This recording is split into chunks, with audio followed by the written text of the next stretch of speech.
I'm all fucking down here, dude. Oh, this is precarious. Oh, dude. My camera setup is fucking precarious.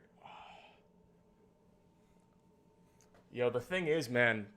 The thing is that if my camera does that. Fuck, dude. Dude, this is my issue. What if I just do this?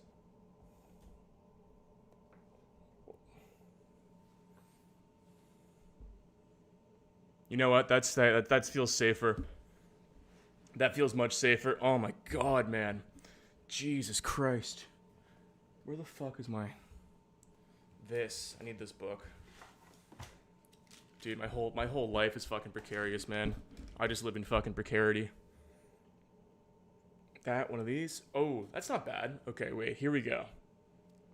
Hey, bada bing, bada boom. This is what life's all about, man. Oh, yeah, did you guys hear that Joe Biden dropped out of the race? I thought that was crazy, man. I had no idea. Can you believe that Joe Biden... I don't know, man. This Trump guy. This Trump guy's all over the place. I don't know about this Trump guy, man. He says he wants to make America great again, but I don't know. I don't know about that. Give me a fucking second here, dude. Give me a fucking second here, man. For the love of Christ. For the love of Christ. Okay.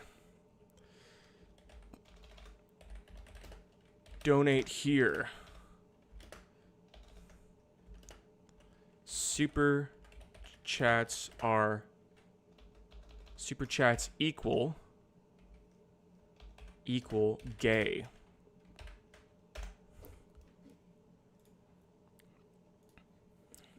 Hey, shabba-dee, shabba-doo. How we doing, art chatters? How we doing, chads? They hit the Pentagon? What's your thoughts on sending the military to combat the cartels? I'm for it. Although, I'll tell you a story. I'll tell you a little story, man. When I got to Honduras... What's up, my fellow Gen Zers? Yeah, when I left Honduras, I was, talking with somebody. When I left Honduras, I was talking with somebody. And he told me a story about, recently, before I got there. There was a retired DEA agent who had... You know, Roatan, very beautiful part of the world. Very beautiful part of the world. And this retired DEA agent decided to buy some property in Roatan, where I was in Honduras, to, you know, spend the rest of his days relaxing on the beach. Relaxing on the beach, okay? And the cartel got word of this. So the cartel found him. And when they found him, they kneecapped him, cut his tongue out, and just left him in the street. So, I am not fucking with the cartel, and I will not be joining the military to fight the cartel. I don't know who I'd fight in the military, man. It's gotta be an even match. I'm not gonna play cartel games. I don't even want to talk about them, honestly, dude. I was just in Honduras. I was in Honduras covering a story that a little sketchy. Kind of in the middle of stuff in Honduras. I was kind of in the middle of as in the thick of it, as a KSI would say. I don't know. I'm not going to talk about it. I'm going to keep that to myself. You have to pick a side on the war on drugs. I'm on the drug side, baby. Oh, you know I'm on the fucking drug side. Anyway, what's up? I feel like it's been a fucking, like, week and a half, 2 weeks, since we've had, like, a nice... Since we've had a nice face-to-face like this. From the screen, to the ring, to the pen, to the king. Where's my crown? Where's my ring? Always struggle when I bling. Pick the drug. Dro Brogan is joining the Jartels. You have nightmares about the Halloween stream, as you should. As the closest you'll ever see me to crashing out. Hey, I could crash out. You don't know yet. You don't know yet. You don't know how bad it could get. The crash out could be irredeemable. I did get a haircut though. I don't know. What do you think? Got rid of the mullet. I'm a short hair guy. I think I'd like it a bit longer in the front. Cover the Chat, what do you call this? Chat, what do you call this? All you Norwood masters. What Norwood is this? Is that a crazy Norwood? Widow's Peak. What if I do this? How many hairs come out? See, if I do that, you can't see them. If I run my hands through my hair, I just always have like 4 or 5 in there. Frankenstein. See, it's still, you know, it's not visible yet, so I like to cover up. I can't be a hair slicked back kind of guy. Because forehead's a bit too big. I think I do a bit longer in the front, ideally. Oh, see, that's what I mean. This shit happens. See where the scalp is coming through? Gotta cover it up. You know, it's fine. I'm a short hair guy. I'm a short hair king. I got a nice square. You know, I kind of look like this. Where's the ting? Where's the ting, man? Pull that fucking shit back up. I kind of look like this. Like Thomas the Tank Engine side profile.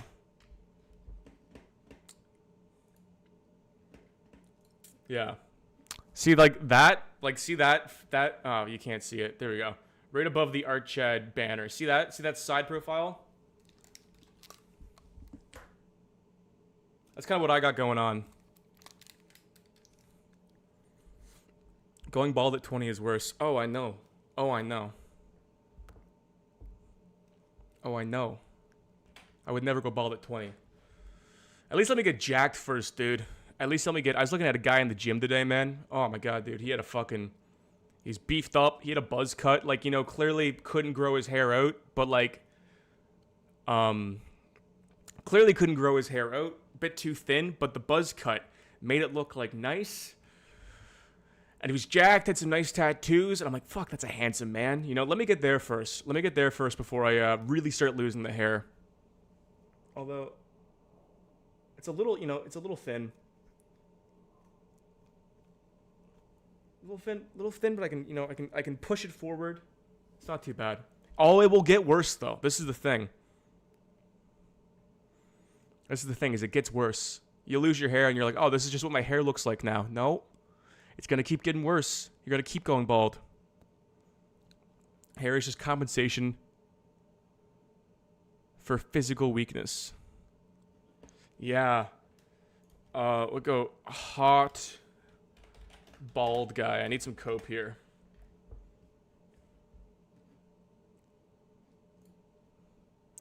Oh my fucking God, I hate AI. I fucking hate it. I'm so sick of this, dude. You know, okay, do you see this, the stream thumbnail? The burning earth behind me? That took me like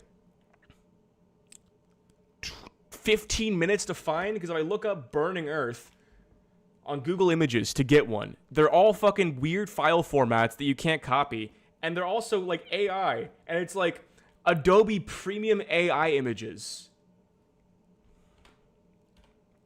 Sorry, I'm going on this rant. You couldn't see it. AI generated. Fucking AI generated. I'm so sick of it, man. Another one. AI generated. Why can't you just show me? You look up bald guy. You look up hot bald guy. It's the 7th image. Look up, like, old black woman. 3rd image. 3rd image on Google Images is AI. The 3rd fucking image on Google Images is AI. Are you kidding me?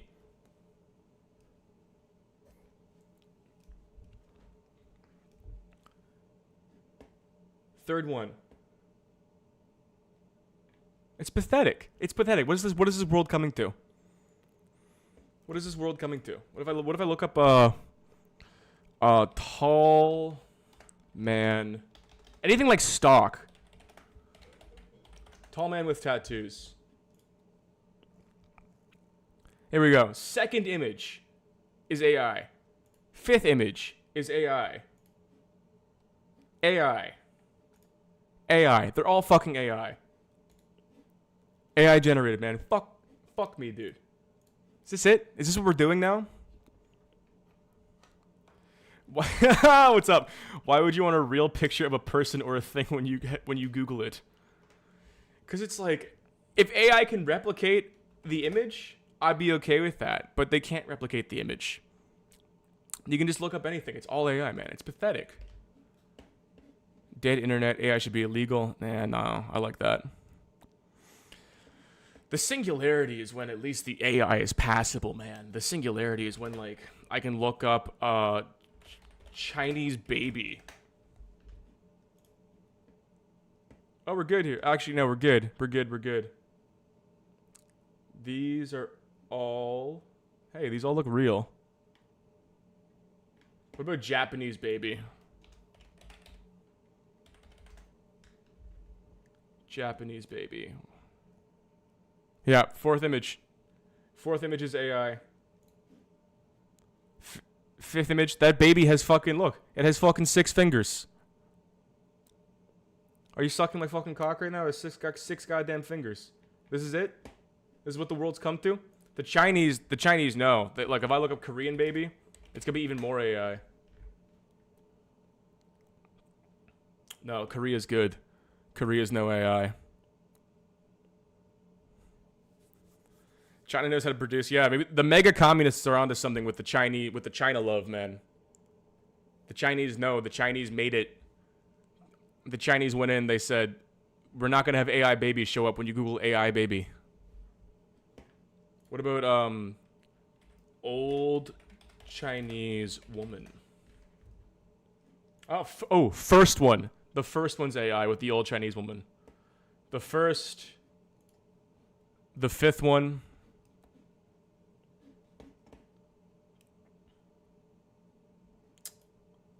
Seventh one, man, fuck me, dude. Garbage. We live in clown world, dude. We live in goddamn clown world. You give birth and it's just AI. 6 fingers is a sign of divinity. I'm competing with Destiny and Tom tonight, man.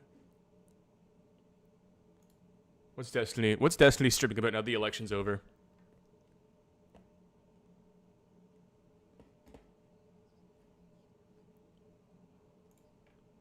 What is this stream? Dude, what is this? Dude, does he know his stream is fucked up?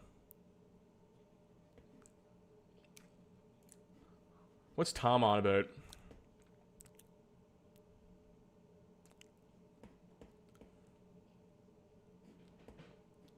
What's Tom on?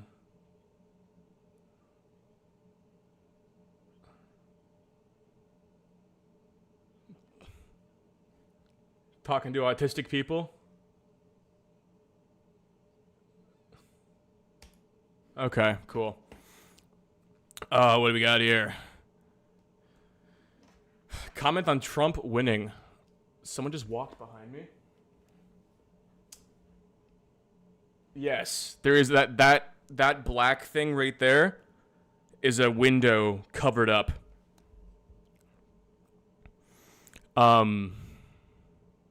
Comments on Trump winning. You know, as you all saw me stream up until the election, I thought I would have.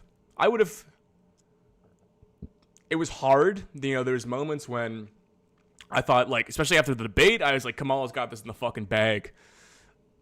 They rolled Kamala out like a champ. They rolled Kamala out like a fucking champ. Like, she was shiny, she was new. She's kind of bad, man. You ever see young Kamala? You ever see fucking young Kamala, man?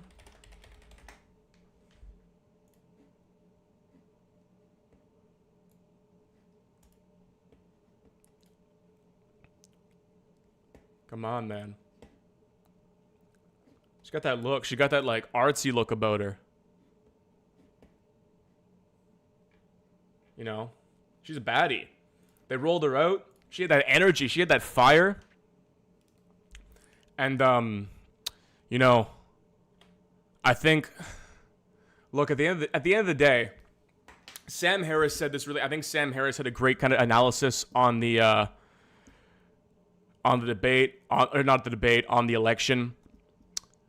I just think the Democrats aren't populist enough. You know, this is why everyone loved Bernie Sanders. I think that if had the Democrats run Bernie Sanders against Trump in 2016, we'd be in a different fucking timeline. Because all the people that were lifelong left-wing voters or lifelong moderate voters who were switched to Trump, who went over, would have done that to Bernie. Bernie would have come in. They would have thought, finally, someone who speaks to me, right? And Bernie had this great speech. I remember this so vividly because I was a chud at the time, and Bernie said, we have to start worrying about the most disparaged groups in this country, and he said urban blacks and rural whites. And the fact he said, rural white people as a disparaged group, which I agree with. We're talking about, you ever seen how bad, North Virginia is? You're talking about, some of the most destitute places in the fucking country. If not, all of the Americas. You're talking about some of, the worst places, right? And I think people really felt like Bernie spoke to them. Bernie was populist. And I think populism, you can weaponize it for good. And they just didn't get it. They didn't get it. They lost Hillary to Trump. Makes sense. In retrospect, everyone fucking saw that coming. And then this time around, they tried to do the same thing. They had Kamala. I liked Kamala's policies. I didn't like, or I didn't hate Biden's presidency. I think Biden did some good things. I think Kamala really could have had she kept the same platform and switched her signaling, Kamala would have had it. But they didn't do that. They ran on culture war shit. They ran on stuff that doesn't fucking matter. They ran on they ran on dumb memes that no one really cared about. No one gave a fuck that Kamala was Brat Summer. Who does that appeal to? Who does that appeal to? It appeals to college educated white women, right? And she just didn't connect with the people that mattered, the people that actually want to see change in the country. So in retrospect, yeah, it makes sense that Trump won, and to the degree that he did. I wish him the best. But that's sort of where we're at. I don't know. I mean, it's so early in the game. All you have to see. My biggest fear is that Trump just gives Putin what he wants. Putin, invaded Georgia in 2008, and there was no fucking repercussions. Putin took Crimea in 2014, and there was no repercussions. Now, if Putin does this and takes the Donbass region, like it sort of seems like he's going to, if Trump just is I want this war over, I'll get this war over as fast as possible, and here Putin, take whatever you want, I just want this fucking shit to end. That's a bad mentality. You can't have Putin has gotten his way twice now. This isn't a dumb war. This is a very important war that we should be funding. Because if we don't fund it, these aren't people playing by the same rules as Americans. These aren't people who believe in Western ideals. Xi Jinping and Vladimir Putin are imperialists that want to rebuild old empires. This is what people don't understand about Putin. Putin isn't like Stalin. Putin isn't a dictator that wants to be like a Soviet Russian dictator. Putin wants to be Peter the fucking Great. Putin wants to take the parts back that created the Russian Empire. And that's what this is based on. He's a very esoteric, spiritual, woo-woo guy. He's a megalomaniac. So you can't have him. You can't let him have that. You can't let him be oh, you can just start taking parts. What about Estonia? What about Latvia? What about Lithuania? What about all the places that he could also take back? That I'm sure every fucking 8 years it seems he goes to try to take some part of Europe. So that can't happen. The war he has to give. They can't cede any territory. The fucking borders after this war, I hope to God, are the exact same as they were before the war. And if they're not, I think Trump is a fucking massively let down the American hegemony. Have you read any Dugin? I know the thesis of the foundations of geopolitics. I know the list of stuff that he goes through on how Russia is going to create Eurasia, but that's about it. I don't know much about Dugin past that. Putin doesn't manipulate the fuck out of the West. Yeah, no, he does. I mean, he's a populist, and he's done a great job at signaling to the average dude in the States that he's a dope dude and that Russia's dope and they're fucking masculine and they're and they're here to conquer, and they have this testosterone that the West doesn't have. Yeah, he's done great. Measure response. I think there'll always be expansionist leaders. Should Ukraine get back Crimea as well? I think that's far gone. Was that 2014? That's pretty far gone. That's pretty far gone. Yeah, I do. A Taiwan invasion makes sense. I don't see that not happening. I don't see that not happening. I think it's only a matter of time before China invades Taiwan. Absolutely. I mean, there's a great. I'm reading this book now called New Cold Wars, I believe is the name of the book. One second, let's see if I can find the title of the book here.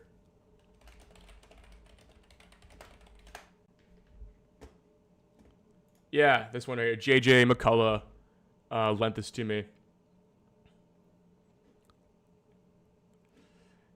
And, what was I going to say? Fuck, lost my train of thought.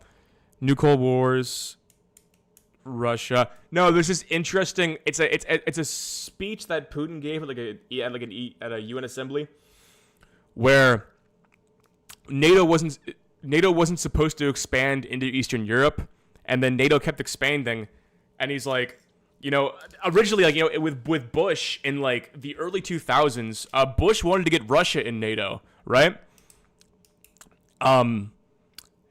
Eventually, at some point, so he kind of asked, it was on the speech, and he asks, like, NATO keeps expanding. Who are they expanding against, right? At a certain point, it feels like NATO is expanding to stop me.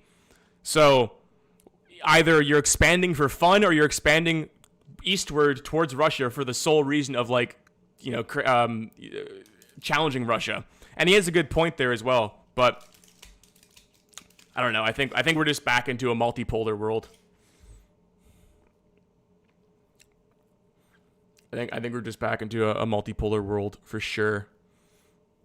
I think the world's going to get more isolationist. I think we're going to, like Trump says, if he does what he says to do, we're going to retreat from the global supply chain, start making stuff internally.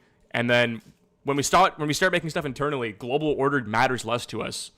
The sort of U.S.'s, advantage is after World War II, America's geopolitical strategy was realizing that when the rest of the world does well, America does well. And especially when the global supply chain is involved. So there's a stake in the game for us to make sure the world is functioning properly. And it should be that way, because we're the best people to do it.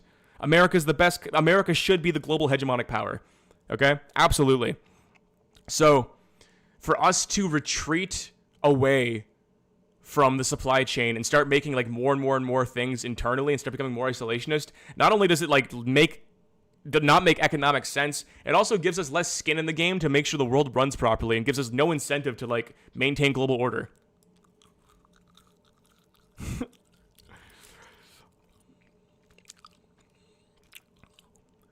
Do you see Trump sending U.S. troops into Ukraine to stop the war?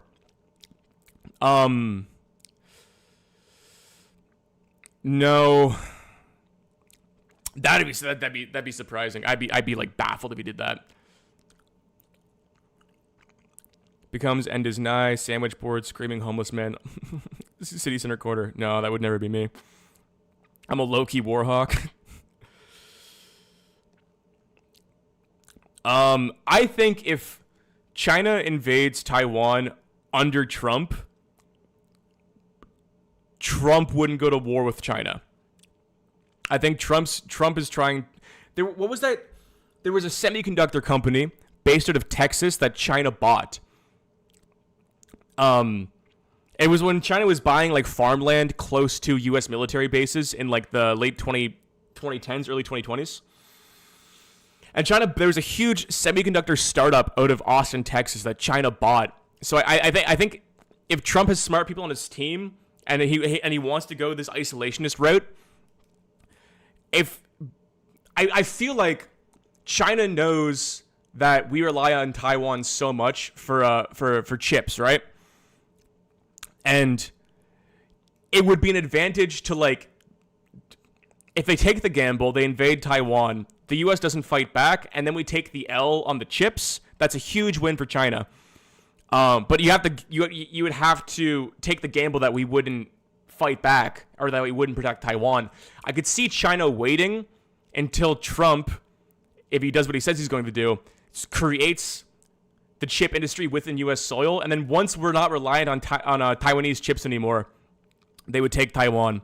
And then if Trump is still in power, or like another Republican, you know, like J.D. Vance, if he grooms J.D. Vance to be like the next Trump in 2028, you know, I could just see China taking Taiwan. China owns land. Yeah, China owns fucking buildings in Toronto, man. It's fucking insane. China owns so much shit over here.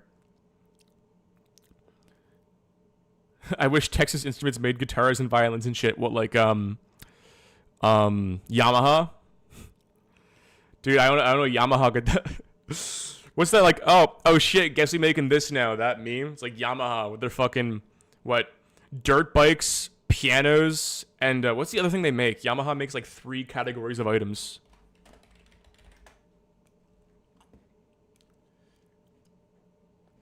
Yamaha.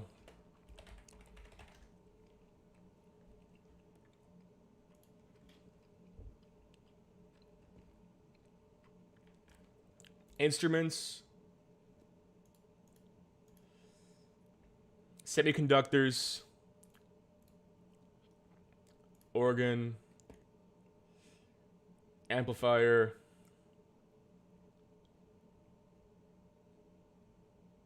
It's so weird. It's so fucking funny that Yamaha, there's a company that makes guitars and engines. As long as China doesn't invade my country, which is India, I'm good. Ooh, that's a I'd watch it there. That's a potential. And the good ending, the U.S. would give Russia a constitution like they did to Japan. Yeah, it's a shame. It's a shame that Russia's a shitty country. Russia's a poor country. I think the company that makes the Magic Wand vibrators also makes construction vehicles. Indian feeling like he's in a safe place. I see the same thing. This abandon everything and focus on ourselves resonates with a lot of American citizens who feel like their government is more focused on foreign war than they are in their own country. Yeah. I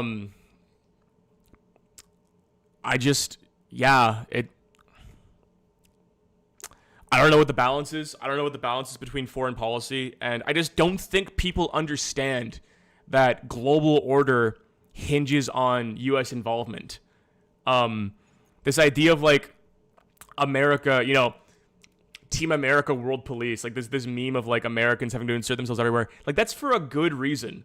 And the good reasons are things you don't see. Like, you know, you see like the war in Iraq or like war in Afghanistan. You see like all the blunders, right? You don't see the shit the U.S. does that actually maintains global order because it's invisible. There was this...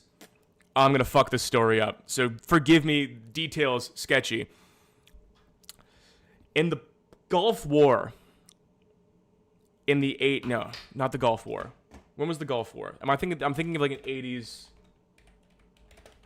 early 80s war. Gulf War, no, not the Gulf War. Persian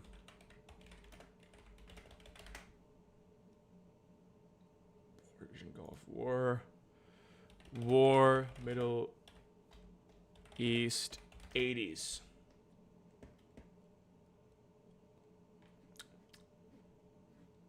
I know it was Iraq. It was around Iran war. That's what I'm thinking of, maybe. Anyway.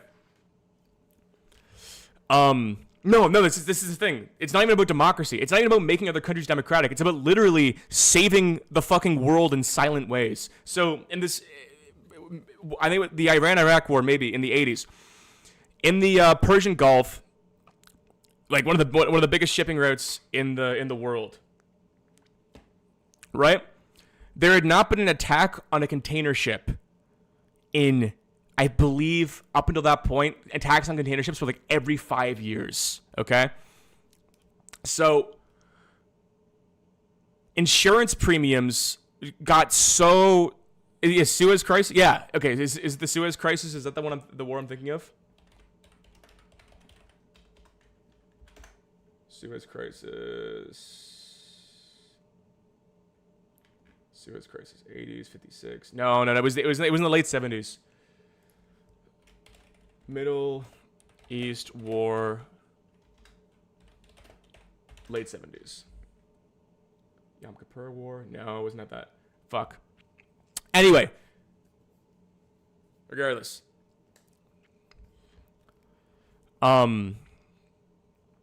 So yeah, there was this war, and there hadn't been attacks on shipping containers in 5 years, right? So insurance went way down. After this war started, there was like hundreds of attacks on container ships in a 2-year span, and insurance premiums fucking skyrocketed, like astronomically. That no one could get insurance on container ships, and the insurance companies having to pay out to the ships that got attacked was going to like literally crash the global economy. And the US bailed them out, like secretly. Not secretly, but just like no one, it wasn't one of those things that was like a big deal. It wasn't like, oh, America saved the world. It was just like, oh, we have to bail out the shipping industry because if we don't do this, it's going to crash the global supply chain. And they just did it. So, it's things like that. Things like that where it's like that's where the US matters. It's not just about like bringing democracy to like Iran. It's about little things like that. And I don't see other countries doing that. I don't see a world where if America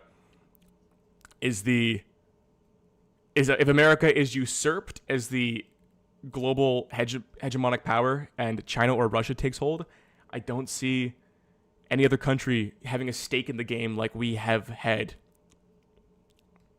So it's important. It's really important. It's really important. We don't have democracy at home, son. We could have better democracy.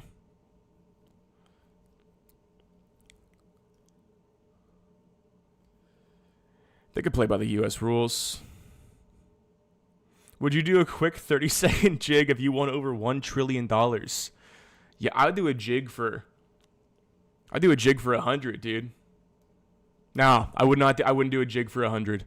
I would do a jig for $500.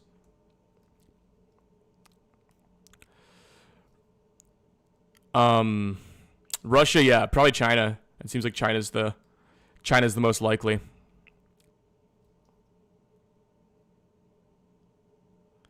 Search these things in the chat GPT. It's better than Googling. I'll jig for 99. Get real.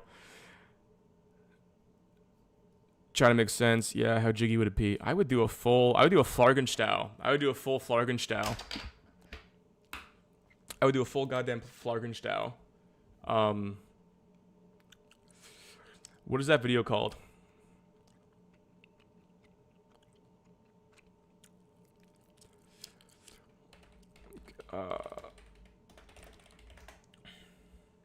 Celery Man. There it is.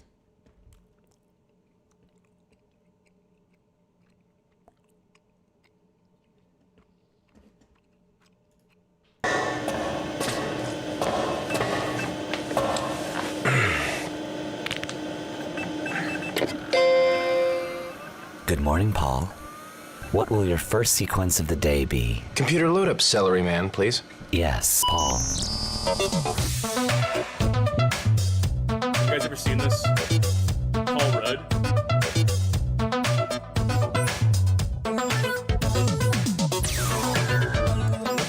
Could you kick up the 43D3 engaged. Add sequence Oyster. Let me see if give me a printout of Oyster smiling. Okay. Computer? Yes. Do we have any news sequences? I have a beta sequence I've been working on. Would you like to see it? All right. Okay. Hey, Paul. I'm Tane, your latest dancer. I can't wait to entertain you. Now, Tane I can get into. Show me the Flargenstau.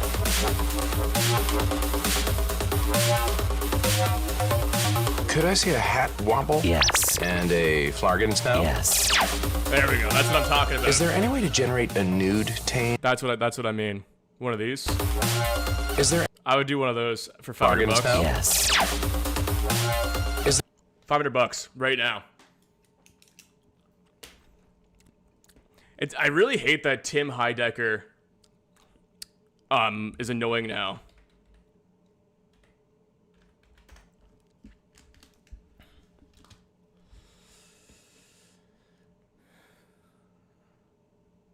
I feel like Tim's pretty annoying, right? Am I crazy? After the Sam Hyde thing really bothered me. I was a huge Tim and Eric fan growing up. Tim and Eric was my fucking shit, dude.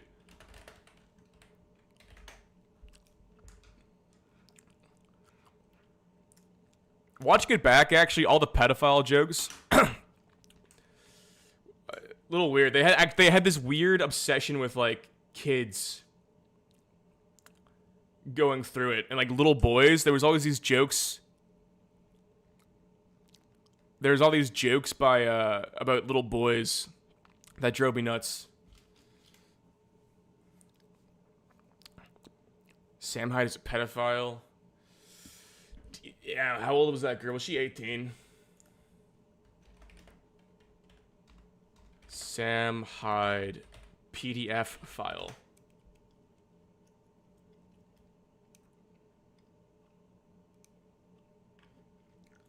Sam Hyde teen. Thanks for the Flare guns toe. The computer almost read it correctly.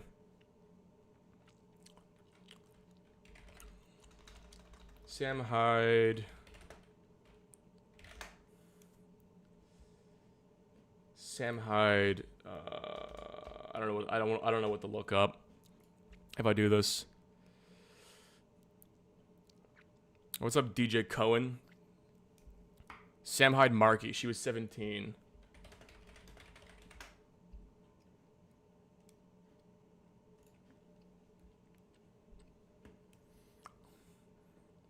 I wish I could do a Turkey Tom impression. Neo-Nazi Sam Hyde. I don't know. I can't do like a turkey. I don't have the YouTube commentator voice, man. Neo-Nazi Sam Hyde dated and abused a 16-year-old girl at age 29. Neo-Nazi Sam Hyde dated and abused a 16-year-old girl at age 29.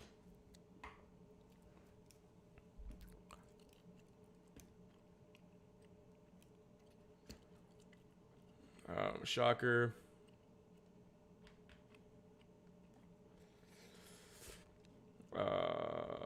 Background. Allegations named Markey. Deluded themselves into thinking that the picture is a joke, or 5D chess met ironic trolling, but it's not that. The girl in the picture, Markey, tried speaking out against Sam. She said that he hit her, recorded, blah, blah, blah.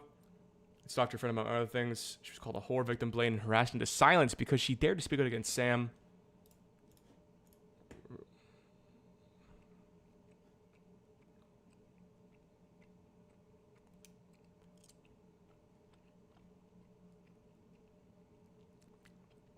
Damn. Is that real?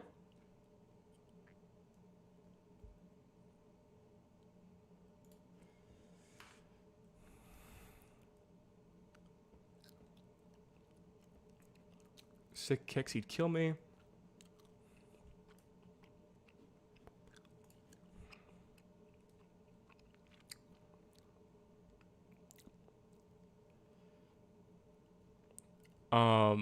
Yeah, I know. I've seen the photos of the two of them. She also posted a message of him begging her for saying how no only turns him on even more, a few other things, but after the victims, objective evidence, I have proof the picture is taken his hand. What is this gonna upload? Barbell. Yeah, I've seen that picture. Map of his apartment. Why is there a map of his... What the fuck? This is crazy.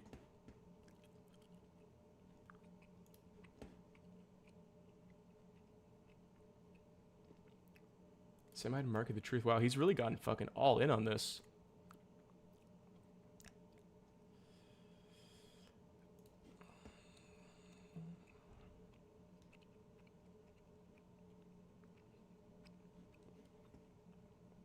It's like half truth and the concert's fake, and I never talked to the short hair girl.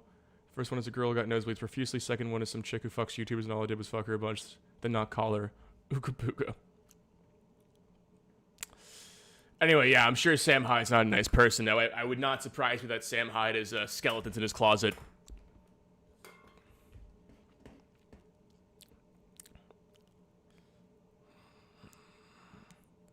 Yeah, he's funny. I'm not gonna be shocked. That's from the I didn't even check. It's from the Vosh subreddit. God damn, I can't believe I was on the Vosh subreddit. What's going on? Have you guys been following Fish Tank at all? I've been into Bert. I've been into the Bert lore. Where are we at? Yeah. Y'all see me laugh, him laughing, like when he breaks down and starts laughing and starts crying. You know what I'm talking about? Whose Like, bed is this? you're at No. Mine. No, I'm not pissing. I want to sit down, but I I don't care if you sit. Yeah. This is That's a my nightmare, bad. dude. There's a guy like a black look, coat that trench shit, guy. When you did that, walked out with luggage. He's so and hit me considerate. again. The guy in the but, blue like, shirt keeps literally saying the just- N-word. He laughs, so I just tear down. Jesus Christ. Where's Bert? Where's Bert? I only care about Bert. Home's on you, dog. Michelle Obama's a man.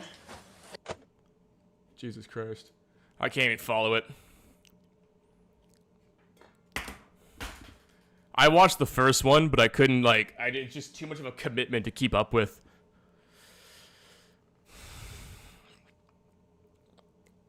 The first one was good. Get yourself a beer. Get yourself something healthier, man. Get yourself a little seltzer. Get yourself a little White Claw, dude. A little frisky little White Claw. Get yourself a Dora Dam. Get yourself a gluten-free beer. Beer and a cig. People couldn't. It's pretty addicting. It's addicting. Like, you have to pass a threshold once you're so into it that, like, you can't stop watching it because you're, like, into all the storylines. I was like that with season 1. But I just don't have the fucking time. Also, Umami bought me a cigar, dude. Umami was here. Oh, light the cig, Mr. Astronaut. Please do. Umami was here for a second. I was out of the country. I was in Honduras. I didn't get to see him. Great guy. You know, me and Umami went to the same university. I did not watch the... I saw that young Joe Rogan had Nick Rochefort on his podcast, but I did not watch young Joe. Do you guys know young Joe Rogan? He's had some crazy guests. He's pulling numbers, dude.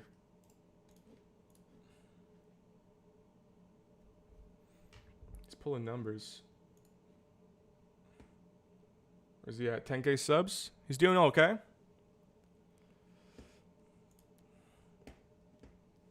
Where are we at? Oh, I'm glad he changed his thumbnails. His old thumbnails were dog shit. Redeemed Zoomer. He had Redeemed Zoomer on. He had this guy. I forget that guy's name. Drag, Gerbert Johnson, Nick Rochefort. He had Jake Shields on as well. They took the Jake Shields podcast down. He had Cole Hastings on. Yeah, dude, he's killing it. He's a bit too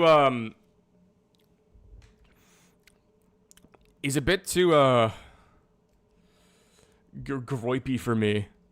I want to do his podcast again, and I had I got like respect. Like, had a very nice. Go listen to the podcast. I had a very nice conversation with him. Was just like, dude, I'm pretty open.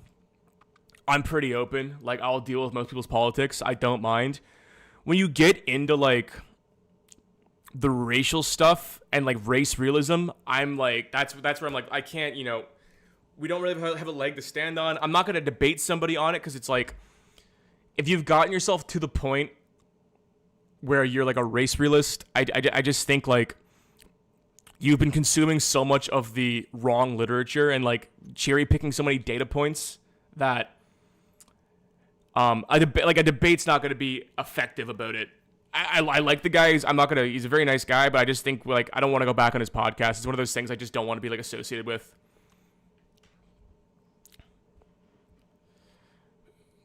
But I don't know. I hope he kind of mellows out a little bit. Oh, race realism is just like the belief that like some races are like fundamentally worse than others. Like certain like races are like stupider and more aggressive, and like they always will be. Like no matter how much like you give a certain group of people, they're always going to be like act a certain way. Like I don't know. I'm trying to think of the name. Like some Nazi, like some real Nazi racism. But it's just it's like scientific racism is another name for it. It's like very old, like phrenology, like skull measuring. It comes from like a lot of that, where it's like you can determine someone's IQ by like their skull shape and shit. Hypocrite is one of those cringe Save the West types. What, meta-modernists? I agree. Cultures, yes. I think there's some cultures that I'd say like, yeah, cultural practices. I mean, culture is a process. And some cultures output things that are beneficial, and some cultures don't output things that are beneficial. And I think there's absolutely a hierarchy of cultures. I think there's like, you could just look around. I mean, that's like plain to see. You just look at the world and look at how like some cultures do well and some cultures don't do well based on their practices, right? That's objective. I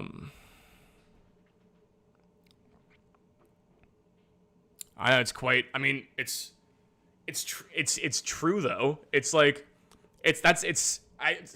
you could. I've thought about this point a lot.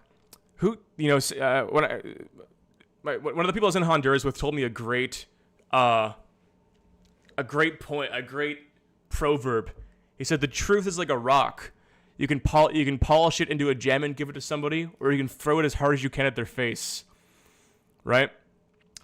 So I that's a point where it's like there's a way to phrase that, and I've thought about this a lot, trying to figure out like what is the way to like phrase that makes it sound like, okay, I see the point you're making. You don't just sound like you're like xenophobic.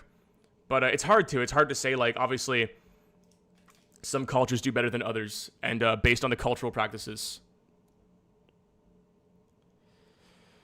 Is there anybody who's racist without believing that there are intellectual or behavior differences caused by genetics? I mean, yes, look, I think the old school alt-writers, like the 2015, 2016 alt-writers would claim that, and again, claim, not in practice, probably much different, but they would claim that they're not racist. They're just making the observation that they believe certain races, because of like, not because the differences put us like hierarchically or organized hierarchically, but because the differences are so great that different cultures can't get along, so we should stick to ourselves. I think that was an old argument from like the alt-right era. But that's all I've heard of, though. It seems like most people who are racist believe in fundamental differences between cultures.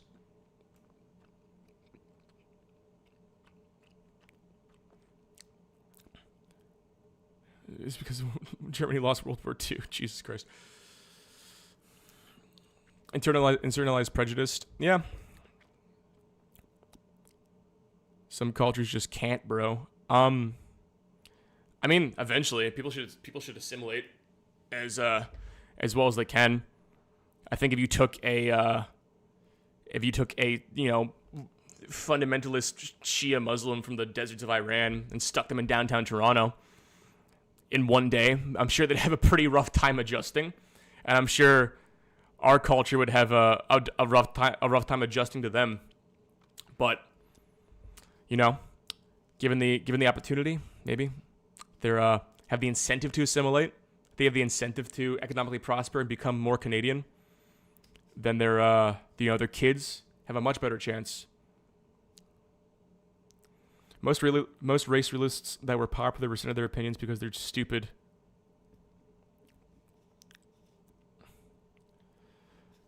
Definitely people like that just saying they have a preference slippery slope because they were Germany lost the war because they're an inferior culture.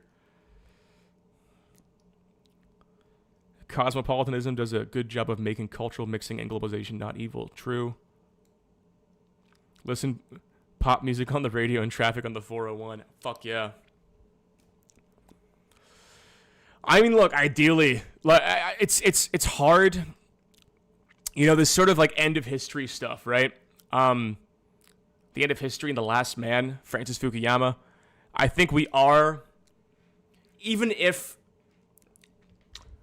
the truth in that book, in my opinion, is that his point was that the world is just going to become liberal market democracies. And right now we're seeing that being challenged pretty heavily. And he's sort of come back on that.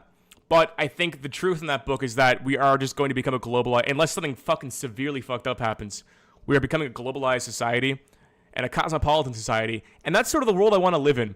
I do want to live in, like, there isn't a world where, like, again, I have a strong cultural identity. I'm Nova Scotian, very strong cultural identity. I see myself from how I grew up, how I was born, the culture I was raised in. I don't see myself as like a Torontonian. I don't see myself as like fitting in well with like New Yorkers or like people in Texas. You know, I have like a strong cultural identity. And when I go back to Nova Scotia, I feel like I'm at home. When I talk to people from Nova Scotia and when I'm in that culture, I feel like comfortable. I feel like I'm at home. It's like people get you, right? I don't want to live in a world where like Nova Scotian culture exists 200 years from now. I don't want to live in a world where it's like this thing is just preserved forever. You know, is that the world we want to live in? Where like we just keep preserving this, like we pick a point where like, okay, the 2002 and that's it. And then from there on, we just preserve whatever culture that was for like the rest of time. There's no world where that happens, especially with the internet, especially with there's things we're going to have to let go. And there's changes that are going to happen whether we like it or not. So you have to get with the program. I like my cultural identity and I'm very proud. Pride's the wrong word. I'm grateful to have cultural identity because I think cultural identity is very important to like, you know, a sense of oneness, a sense of like family and like fraternity with where you're from. It is important, but I mean, 200 years from now, we've already globalized so much, dude. Like you can go to a supermarket in Athens and they're playing fucking trap music, you know? They're playing fucking shit they play at a Walmart in Arkansas. We're already there, and we're already well on the way to this point. So it's like you might as well figure out how we're gonna make this work properly instead of just like trying to fight this globalization thing over and over and over again. How do you get that goodness if everyone is cosmopolitan? I think that's what we're finding out. Like, I don't have an answer for that at all. I don't have an answer for that at all, but that's what we're... It's uncomfortable. Salo, it's uncomfortable. It's hard to... It's hard to parse with, but it's like, it's inevitable. There's no world where, like, in 200 years from now, there's a New Yorker going like, hey, I'm a fucking, there's a New Yorker in like fucking Prague being like, hey, I'm a fucking New Yorker. Hey, go fuck with me. Yeah, fuck. That's not gonna happen. I don't want to live in the world where my kids know what Star Wars is. I want new things. I like change. It's like change is inevitable. It's like the only thing that's guaranteed in life is change.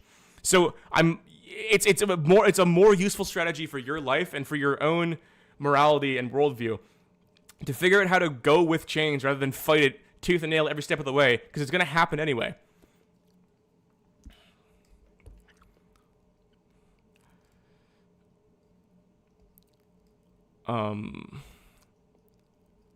Dude, Brondo has electrolytes.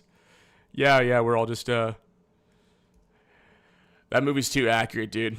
That movie's too fucking accurate. Smart people need to have kids. It's possible, I think. Metropolises with huge populations are deeply incompatible with the canon human experience. Yeah, that's again. Well, it's things we're figuring out. Things we're figuring out. Things we're figuring out for sure.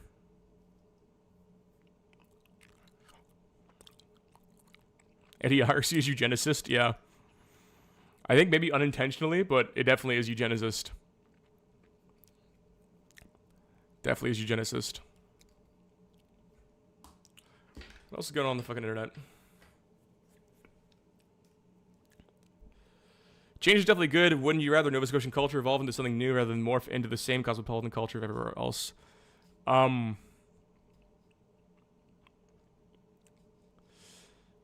mean, culture is only going to, like, I think at the end of the day, sorry, my fucking pants are so tight.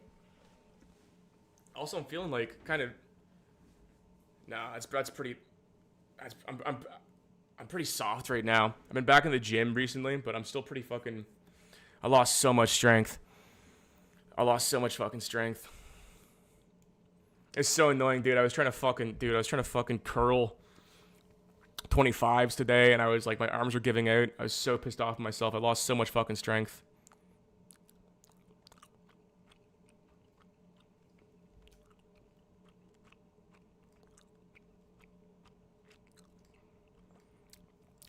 Change is fundamental, but the increase. Okay, yo, the cultural change is accelerating though. This is what I mean. It's like, yes, an Italian can live in a village. An Italian can live in a house that's 1,000 years old. Greeks in Athens can look back and read books that were written in the same language they're speaking.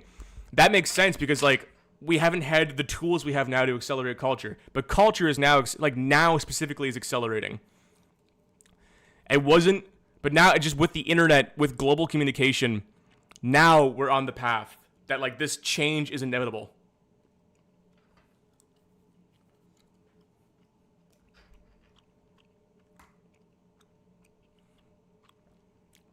We have no idea what our children's lives will be like anyway. Yeah, absolutely. Perfect example is the video that the Amish guy knows what Hawk Tuah is. What? Amish Hawk Tuah.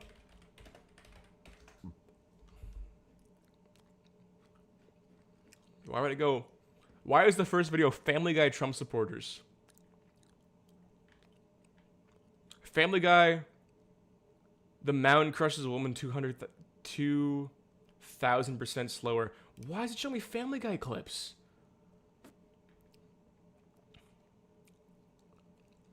Why does it show me Dr. Phil clips? What is this? Why does it show me Team America? God, the fucking internet's useless, dude.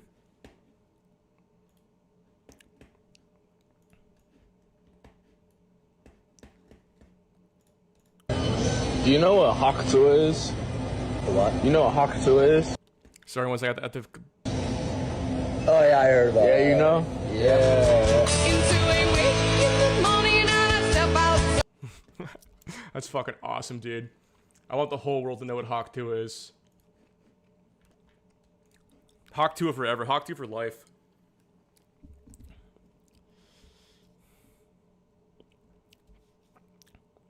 What about the population collapse, the world going multipolar, and also... Culture versus nurture mimetic mind loop. I've been there my whole life. I hate technology now. This stupid bloat Chinese ware BS program I installed keeps installing shit I don't want on my laptop. Make it stop. What's your opinion on internet censorship? Oh, dude.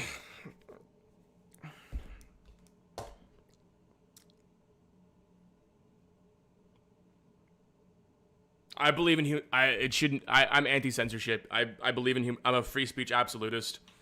I believe in human potential, and I think human potential can only flourish under free speech. 100%. I think it's a slippery slope. I think it's a very slippery slope. There's no way to ban something that would make sense, right? The second you think about it. What a brave up who wants something spicy. No, I don't have I have nothing spicy on that. I've always been free speech absolutist, and it makes you deeply uncomfortable, especially when I look at what fucking Twitter has become. It's not good, but it's you can't. There's no rule you could possibly write to make to ban speech effectively, like racism, right? Have you like there's literally you can't like I dare you, or I ask you if you can think about it. Think of a rule that you could implement on a website on what speech to ban that would not be like vague and would make the website a better place, right? There's nothing you can do. It's like language is so subjective. If you're to ban like certain words, like what if you ban the N-word, right? Ban the N-word hard R. Okay, so black people can't say it. Okay, so ban it for only white people. Okay, so now there's a word that like it's illegal for a race to say, right? The second you start thinking about it, it just like falls apart. So I think free speech absolutism is the only way. It's the only fucking way. I'd ban the word POV. Words get used by both sides. Yeah, absolutely.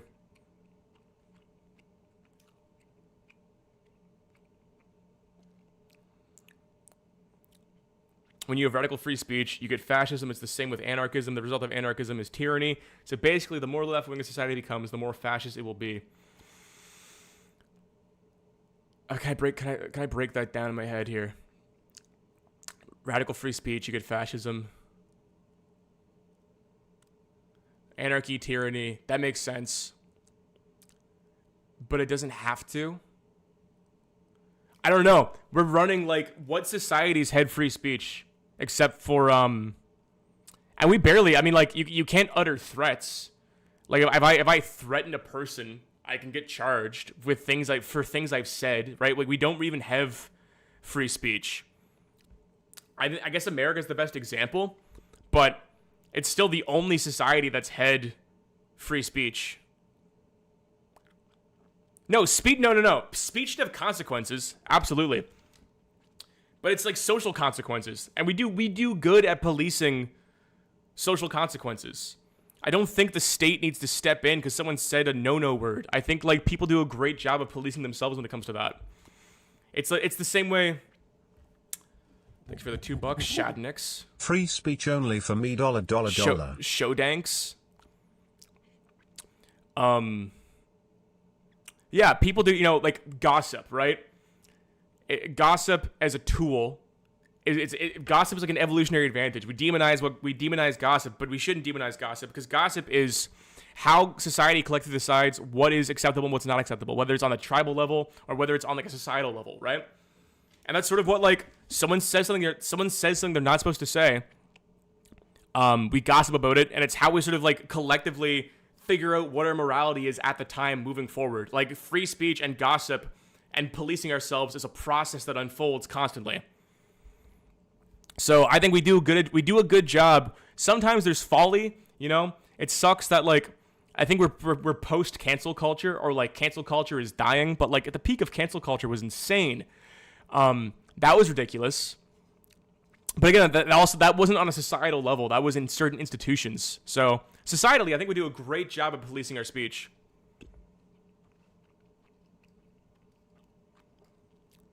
You don't like behind the back gossip. Some people just have a fucking dude.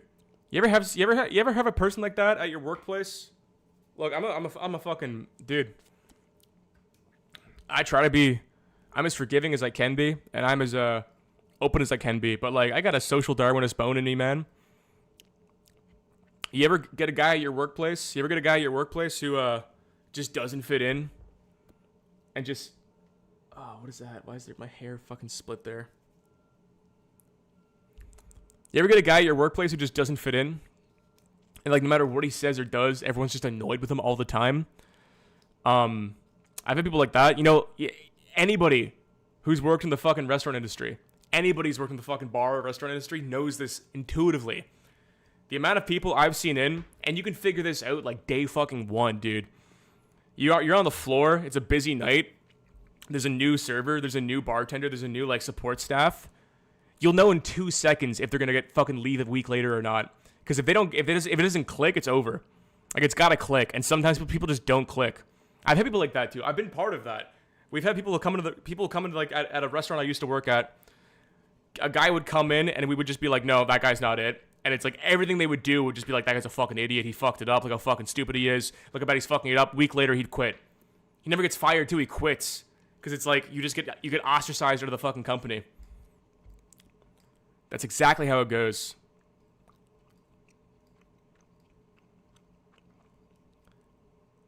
So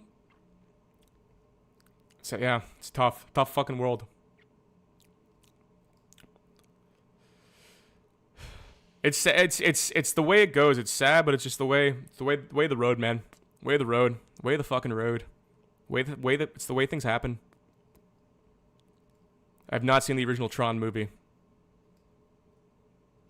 You have chronic back pain. Fast for 36 hours, and also implement dead hangs into your daily routine. So find get a pull-up bar, really cheap off Amazon, and just hang from it every day for like 30 seconds, and try to do an extended fast. I guarantee your back pain will go away, or like greatly subside if you do those two things. Definitely dead hang, at the very least. Dead hang every day for like a month straight.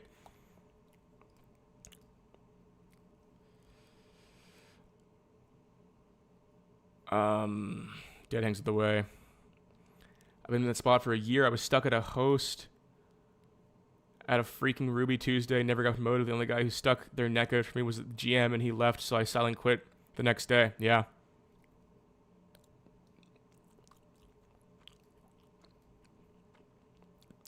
Only I'm surviving these 14-hour editing days. What else are you editing? Or is that a bit? I'd be interested if you're editing, if you're working for like other YouTubers. You know, chat, you know what I wanted to do on this stream? I wanted to play Oblivion. I wanted to play Oblivion for a little bit.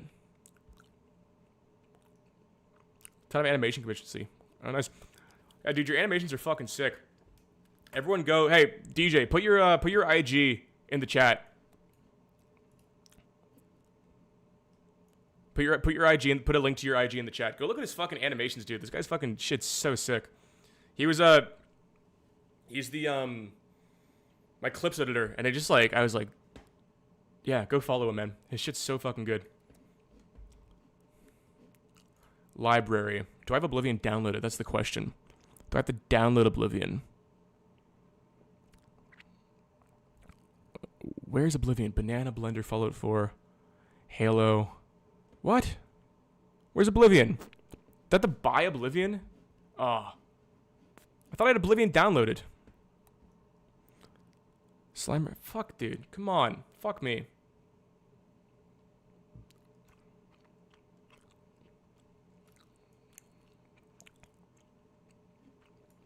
Fuck me, dude. Come on. Oh, I knew I had fucking Oblivion downloaded. Install. Install.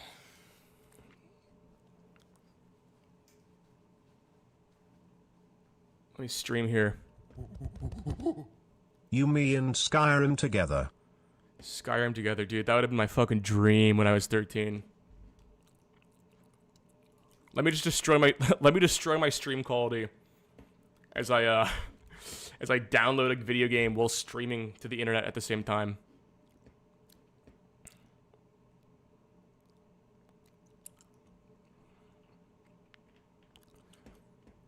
What else is going on the internet, man?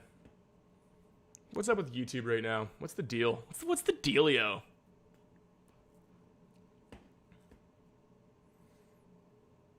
You know what I like to do? Hey, if there's any burgeoning, up and coming YouTubers trying to figure out the game.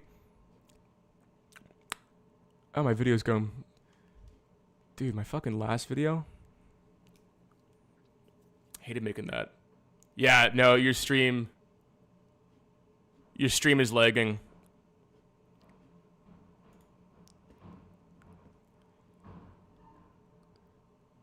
YouTube is not receiving enough video. Aw, for fuck's sakes, man. Why is my stream fucking...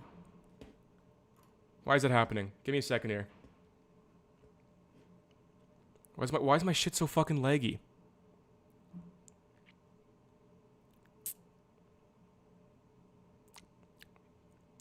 Wait.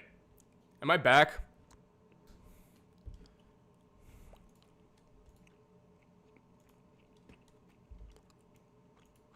YouTube is not receiving enough video. Why is it not receiving enough video? Let me close out of some shit here.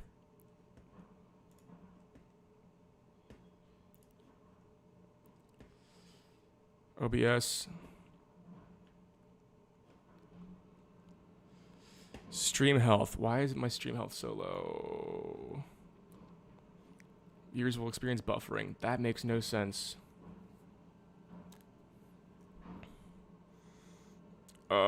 Fuck, dude. Why is that happening? Why is it happening? Dude, it was literally fucking fine.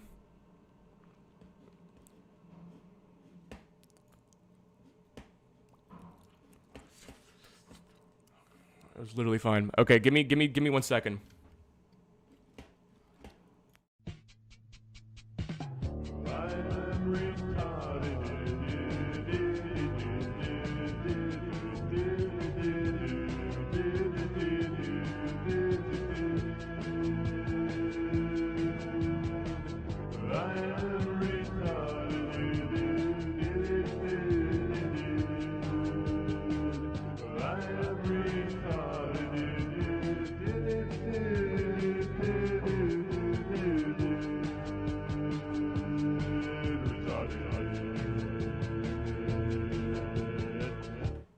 Okay. I think we're back. It says excellent condition. Man, I hate when that happens. Because I always lose like 20 fucking viewers whenever shit gets fucked up. Okay, I think we're good. Now let me keep downloading Oblivion while I'm streaming at the same time. Let's see if this happens again. Should be fine. Should be fine. Okay.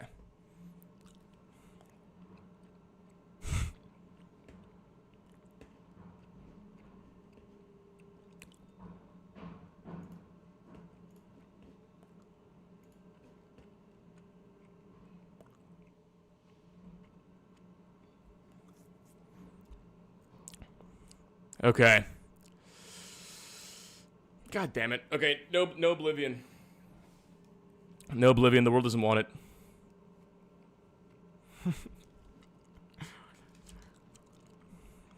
Foolish of me to download a fucking game off Steam while streaming at the same time. Absolutely pathetic of me to do that. Okay, give it a second, it's gonna come back.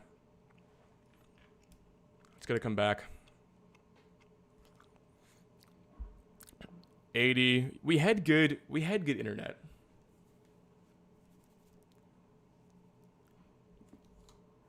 We had good internet. We did. Now it's fucked up again.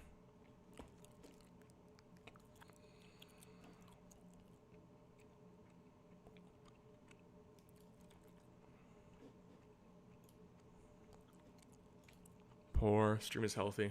God damn it. Okay. And let me just close Steam.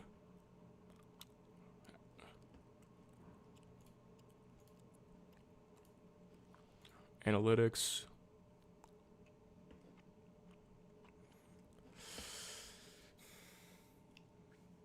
Fine. We're doing a watch bullshit stream.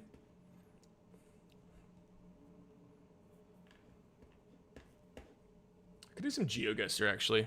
I think some GeoGuessr would be fun. Hey, we're back. Excellent condition.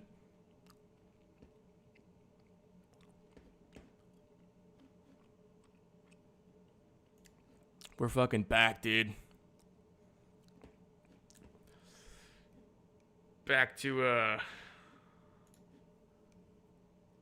let's do a balanced world. How about that?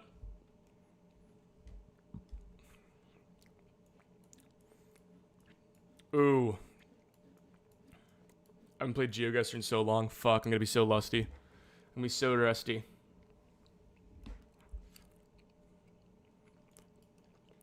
Yeah, light another cig. Please, please light another cig. Let's go no move. Just pan and zoom, pan and zoom. What do we got here? What are we looking at here? Looking at oh my god, man. I'm feeling like a fucking fat little horsey. I'm feeling like a dude. Dude, this is it's giving like Eastern European vibes. It's giving like East Germany. It's giving like an East German Poland border kind of vibes, like down here. That was Belgium, dude. That's crazy. That's fucked up, man. Hey. This place is fun. This place is fun. That's a fat. That's a fat Mexico, maybe. No, a little Caribbean. Good infrastructure. Oh, dude. Porto? What do we got? Mexico or Spain? That's a massive difference. Those are very different places. Breast cancer. This feels very Western. Puerto Rico seemed like a good. What do we got? Nissan, GMC. Like it's definitely north. It's definitely Porto's a good guess. Porto's a good guess.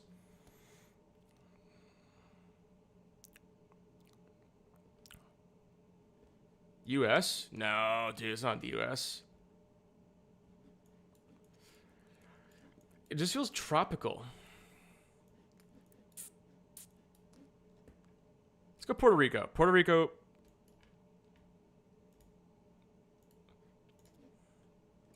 Fuck, Mexico.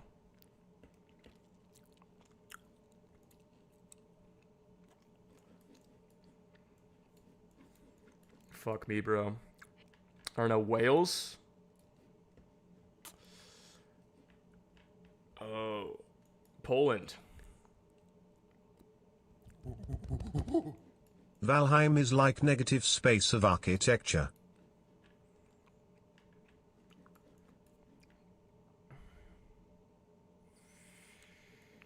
Where is this, dude? This is making me feel like it's giving me like a Japan.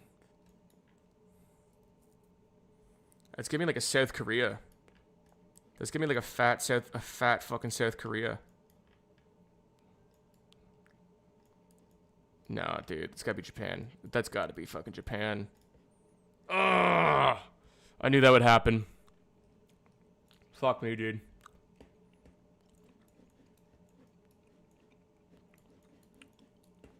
Russia, no, Northern Canada. Northern Canada. Blue signs. I'll look at the signs. Do a little sign peeking. What do we got here? In on the lake, 867660. You can always pinpoint it. Like, it's really easy to pinpoint it down to the fucking exact location. Like, Canada has... Like, the highway codes are a big one. Highway codes. And, like, most highway code signs have the state listed on them. Boat docking. Dude, Oh, fucked up. Alaska, dude? Sweden? No, it's not Sweden.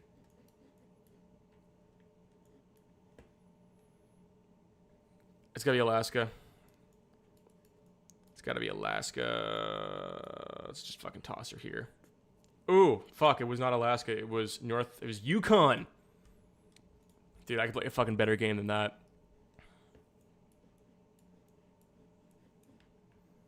That's a funny house. That's a funny little house. This is America. No, it's not. Am I fucking stupid? Am I fucking retarded? Did I just fuck my life up, dude? This is like Turkey? Where the fuck is this? Romania?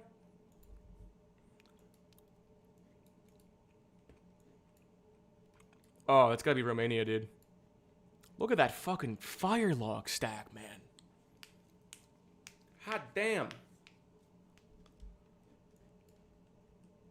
That's hot. This is giving me a weird vibe.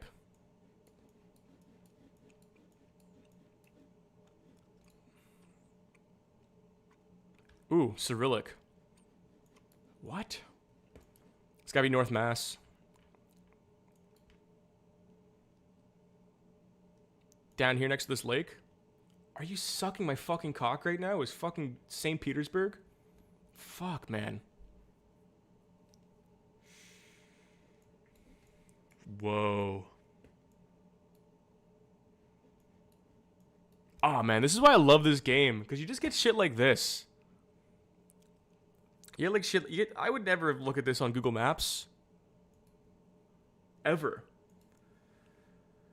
Iceland makes sense. Iceland makes sense, but there's also a chance it could be like the Faroe Islands. You know?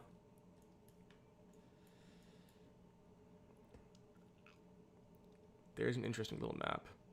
Actually, that should tell us exactly where it is. That should tell us exactly where it is.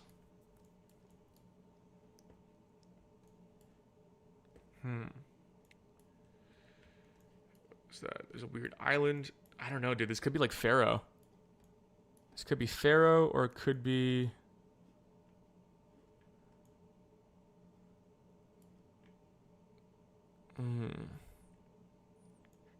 There's an island. There's an island with a village on it.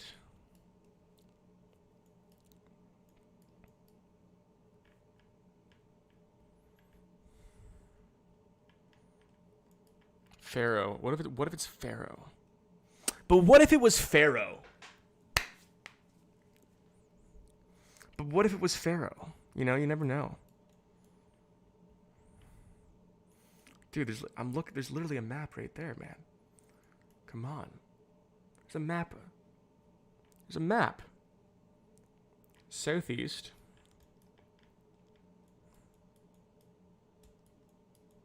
Could be like up here somewhere? No, dude, that's fucking rural as hell, man. Up in a fjord? Up in the fjords of Iceland? You're blowing smoke up my ass, dude. You're blowing fucking smoke up my ass right now. I can feel it.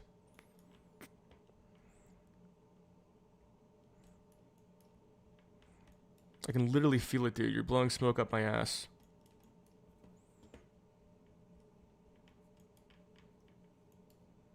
Faroe. Fuck it, dude.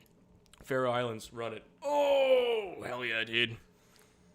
That's what it's all about. That's what we do it for. That's why we fucking do it. That's why we're here.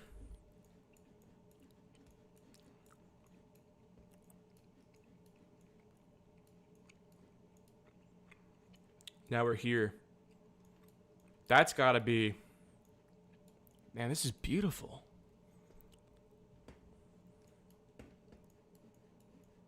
This is pure beauty. This is God showing me true beauty. God just showed me what beauty was.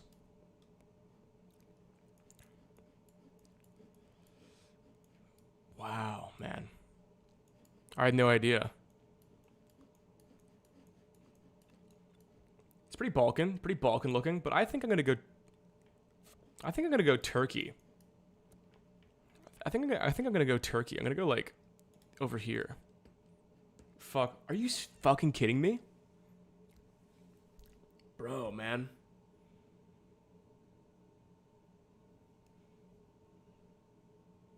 That's fucked up. That's fucked up, man.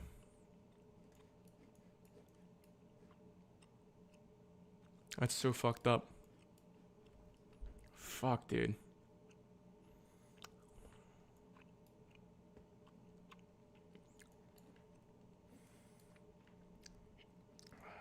That's so fucked up, man.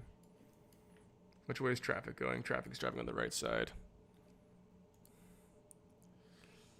We got a road sign here. No, it's just a fucking chevron. Now see this, chat. It's always Turkey. It's always Turkey, chat. Just when you think it's not Turkey, just when you think it's not Turkey, it's Turkey. Every single time. Just at the last second when you're like, it's not Turkey, it becomes Turkey. Whoa, dude. That's Ocean Southwest. Ocean Southwest.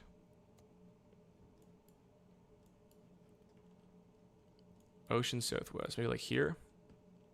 Oh! Oh! Fuck with me, dude. Fuck with me.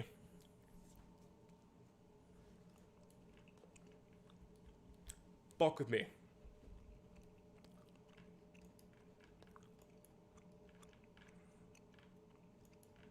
Hot damn.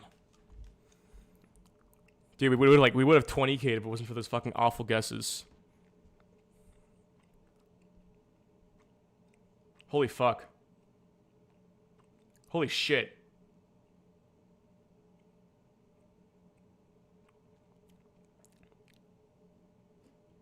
Holy shit. I don't want to turn it. I feel like I know where this is. I don't want to.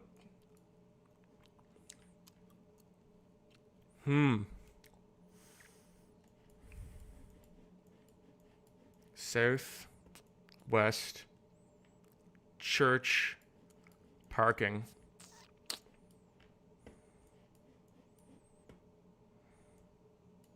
North. Oh, it's gonna drive me insane. It's Nova Scotia. No. It's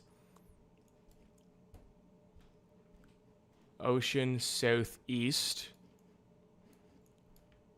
That's so... It could be like Quebec. It could be like northern Quebec. Because I don't... This looks unfamiliar to me. It could be like New Brunswick as well.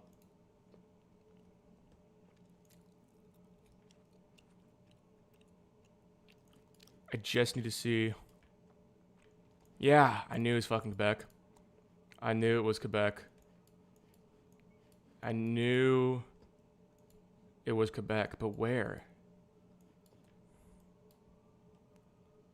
Quebecois, SAQ. That has got to be... Wait, Ocean Southeast. Ocean is Southeast. It's got to be like here. Oh, dude, I'm a fucking legend. I'm on fucking fire right now.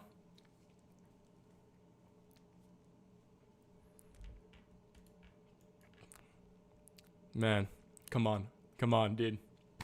It's over. That's a crazy guess, dude. I've had 2 fucking insane guesses in a row. That's fucked up.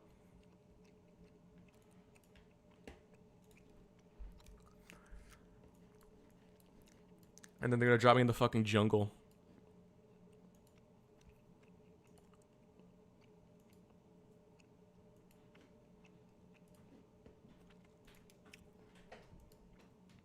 Drop me in the fucking jungle.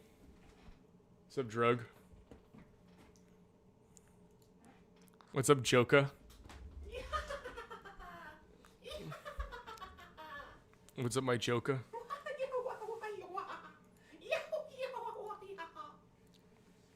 Joka. Joka hours.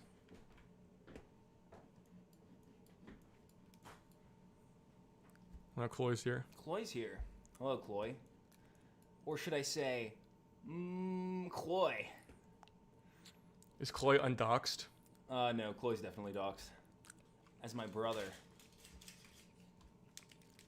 It's Chloe time. It's real Chloe hours. It's Chloe hours. It's Chloe time. It's Chloe hours. How's the new video doing? It's like a 4, 3 out of 10. Not bad. Not bad. Yeah. Hey. It's a solid video all around. Yeah.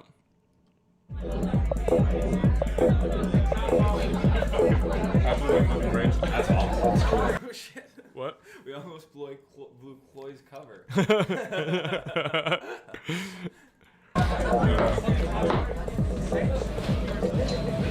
That was the most beautiful girl I've ever seen. Why don't you go say hi? I don't know, I'm nervous. Why are you nervous? I'm just gonna stay over here. You're gonna stay over here in the corner, that's it. That's all you're gonna do. Yep. You know, Greg, in this life, you have to ask for the things you want. That's us. You have to go insert yourself in situations. You're a good guy, you're locked off of the world, you're good looking. Go introduce yourself. And besides, the worst you can say is no.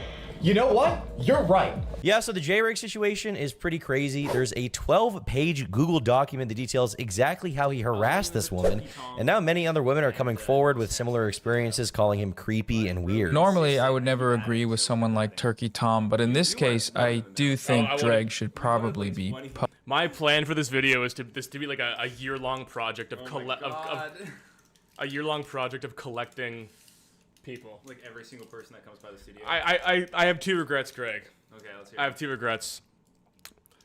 My first regret is not having this be like I wanted this to be like, the joke is that it's like 25 minutes long with just like every person you could possibly imagine in it commenting on it. Yeah. Like that would have been so effective as like the bit. Like the worst you can say is no, and it's like your whole life is destroyed by like 40 people. Okay. Okay.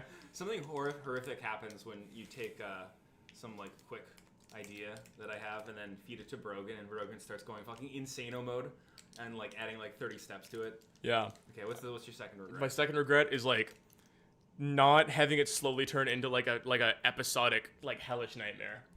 Like so in my dream is that this video is like a sort of Lasagna Cat style art piece where it's like half an hour. What's on your chin? Is that where you were lying? Is that a scar? Yeah, I have a scar on my chin. I kept falling down the stairs. There's a kid who kept jumping down the stairs. I remember this conversation. Yeah. Yeah, so the video is like a Lasagna Cat style piece where it's like so long where you're like, oh, is this real? And like you keep skipping forward and it's just like more different YouTubers like 45 minutes long. And then it slowly morphs into like a hellish like hellscape of just like screaming and like nightmare AI imagery like fucking Connor. Yeah, I could have gotten James Lee on that. He would have done a little scene for me. Yeah, just like the most nightmarish, disgusting like the biblical ideal of suffering. And then the end is just like really fast. Where it's like that would never happen. You're like, oh, you're right. And the next time is you like jumping like to chokeslammer, and that's how it ends. Right, I see. Yeah. Like get Mr. Beast just screaming at me. Publicly executed. After seeing what has come out about Greg, I just have to say that I am completely embarrassed by my mentee's behavior, and I've decided to cut all ties to him. Greg, if you're watching this, please know that you are truly a bad person to your core. What the fuck? This J-Rig dude is so fucked up. I mean, I had no fucking idea. Jesus. Okay, chat, that is exactly what I'm talking about when I say that it's just not worth it anymore. All right? When we have to breathe the same air as a sick, twisted, two-faced, disgusting, diseased, degenerate, subhuman, soul-sucking senior manager at the scumbucket-looking ass, fried pickle pepperoni brain-having ass weirdo like this, might as well just take a fucking hammer to our heads. People have been asking me to weigh in on the Dreg situation, and I just want to say that Greg's a disgusting fucking pig. Greg's a disgusting fucking animal. He's a truly an abhorrent fucking creation. We should kill him like a fucking dog in the street, slay him. Exactly how he harassed this woman. Dreg should probably be publicly executed. That you are truly a bad person. It's just not worth it anymore. This J-Rig dude is so fucked up. I'm absolutely ashamed to have ever associated with him. Greg, snap out of it. That would never happen. You know what? You're right. I'm a good person. I'm not a sick, twisted creep. I'm gonna go over there.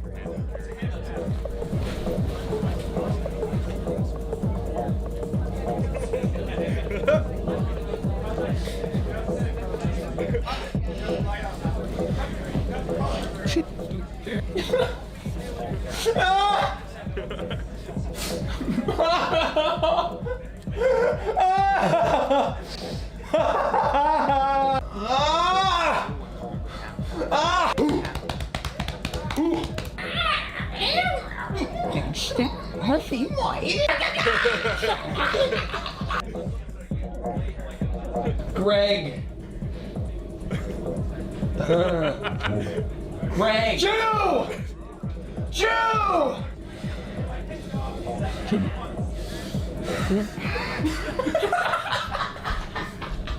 So, what brings you to the party? Yeah, that was a good bit. I'm satisfied with that. Honestly, you know what? I have no regrets with that video. I think it's very good. Man Carrying Thing liked it. Surreal Entertainment liked it. It's Surreal Entertainment. Oh, this is a huge animator guy. Go to like Popular. You probably have seen some of this stuff. Oh yeah. Yeah. Creeper Aw Man music video. Yeah, he's a genius. He's a genius. All right. I'm gonna eat a bowl of cereal and leave.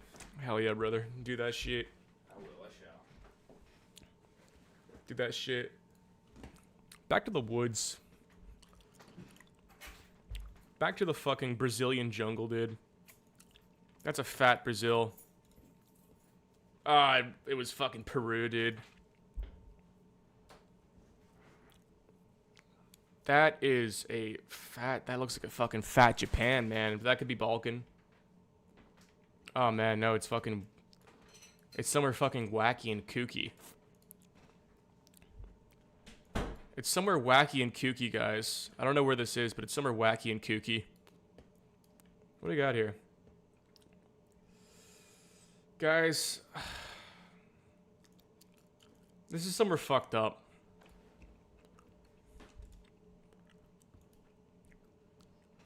This is somewhere fucked up and incomprehensible.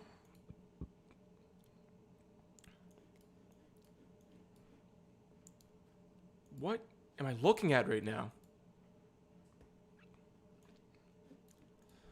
What? I can't comprehend this. Guys, I can't comprehend this.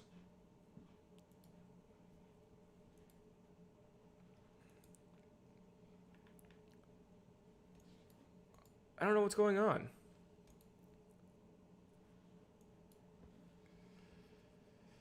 I don't know what's happening. What is this? Where am I?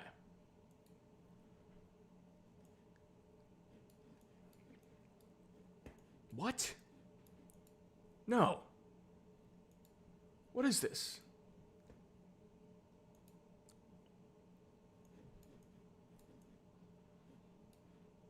What?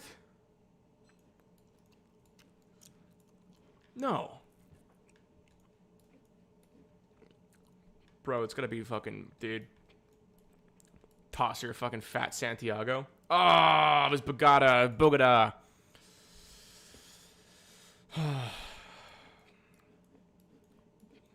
Dude, I'm in the fucking back rooms, dude. I'm in the back rooms. Blood, I'm in the fucking back rooms, okay? I'm literally in the fucking back rooms right now. I'm literally in the fucking back rooms, dude. Oh, dude. Fuck me, man. Iowa?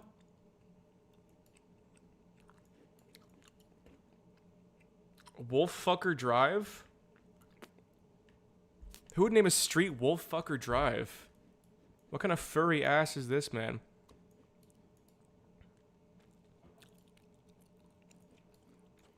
What kind of furry ass shit is this, man? I know what I'm doing.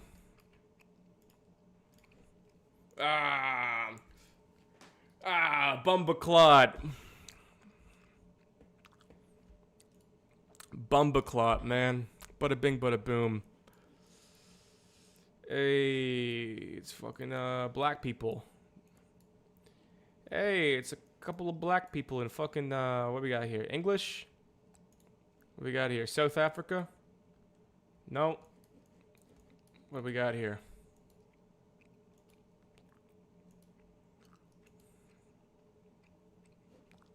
Hey, dude. Hey, I know Lesotho when I see it. It was Eswatini. Bumbaclot, dude. It was Eswatini. Let me get a 15K. Let me get a 15K here. Dude, the salt flats, dude. This can only be one place. Easy. This shit. You're gonna hit me with this fucking temperate Balkan jungle shit, man? Come on.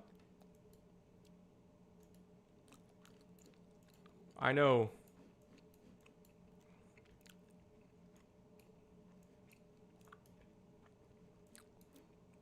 I know the jungle when I see it, dude.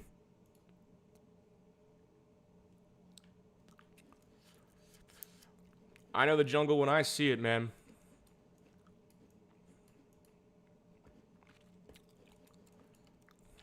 Hey, give me a fucking Guatemala.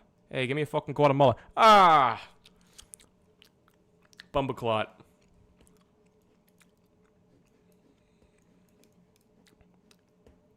I know Manila when I see it.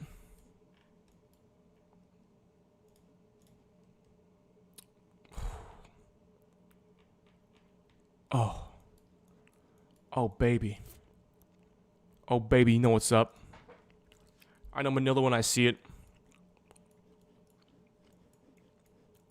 Hey, I know fucking, what do we got here? What's your Panama?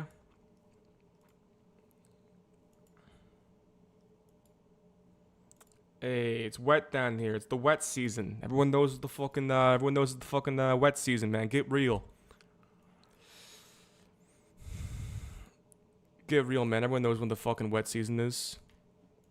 What language is that? Bawal Megtapan? Is that fucking Indonesia? Are we in Indo fucking Nesia right now? Hey, me when I'm in fucking northern Malaysia, man. Hey, it was the fucking it was Tagalog. Hey, man. Hey. Me when I'm somewhere in fucking Mexico.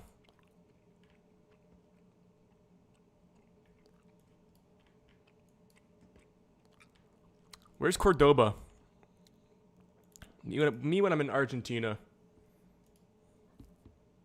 God, chat, let me get a 15K. Chat, please let me get a 15K.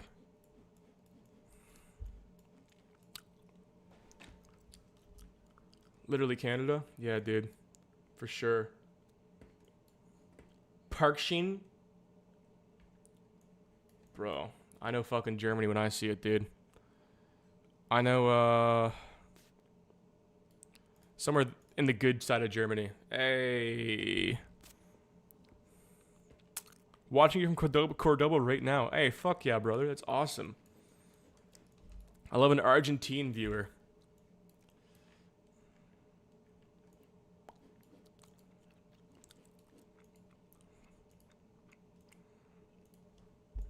I have no idea where this is.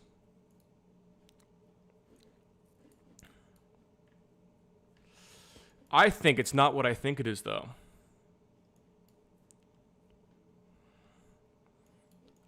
I get the feeling this is somewhere kind of fucked up. I get the feeling it's somewhere up here. Hey, I'm the guy. I'm the big guy. Everyone knows me. Now, here, man. I don't even know what's left or right when I get to a place like this. I don't even know my ups and downs when I get to a place like this, man. Outdoor backrooms. Dude, absolutely, man. Abso-goddamn-lutely.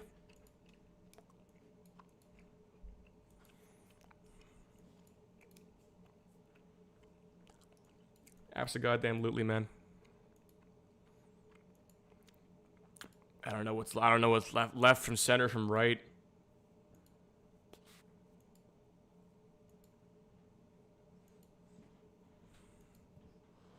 Up or down? Hey, man. That's looking like a Ford. That's looking like a Ford F-350 Super Cab.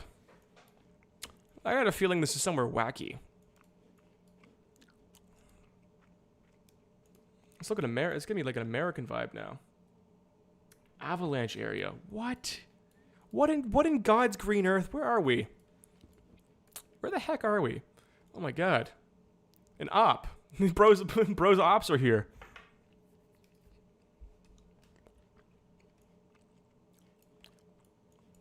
Can you believe Blood's ops made it all the way over here?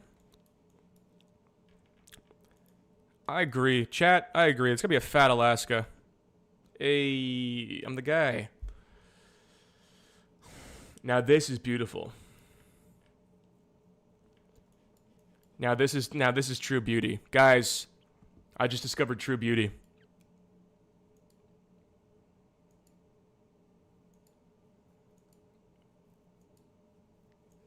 Ocean southeast.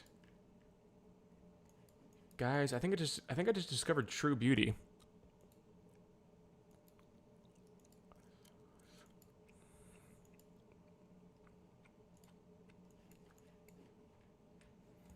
"30 kilometers handwritten sign. Beach." Oh man, this is fucking true beauty.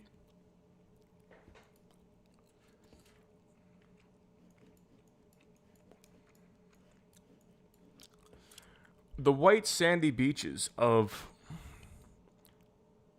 the Dominican. Fuck it. Hey, it was fucking that place.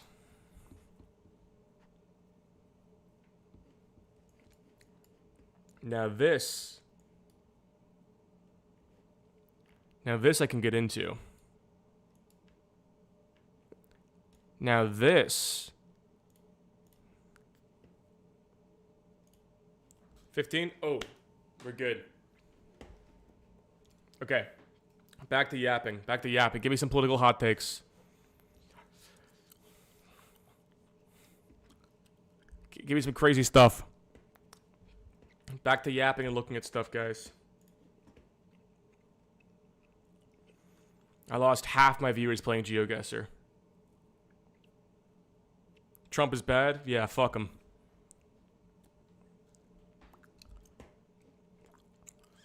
Baghdad, Broke Skate 3, Albania, brainrot ass fucking algorithm for sure. I was gonna say this earlier. What's the best and worst case for a Trump presidency? What's on the line right now, dude? What's on the line right now? My limited knowledge of things that are on the line. Best case scenario is that things get better, guys. Best case scenario is that things get a little bit better. That things just get a little bit better, okay? I think we all want things to get a little bit better.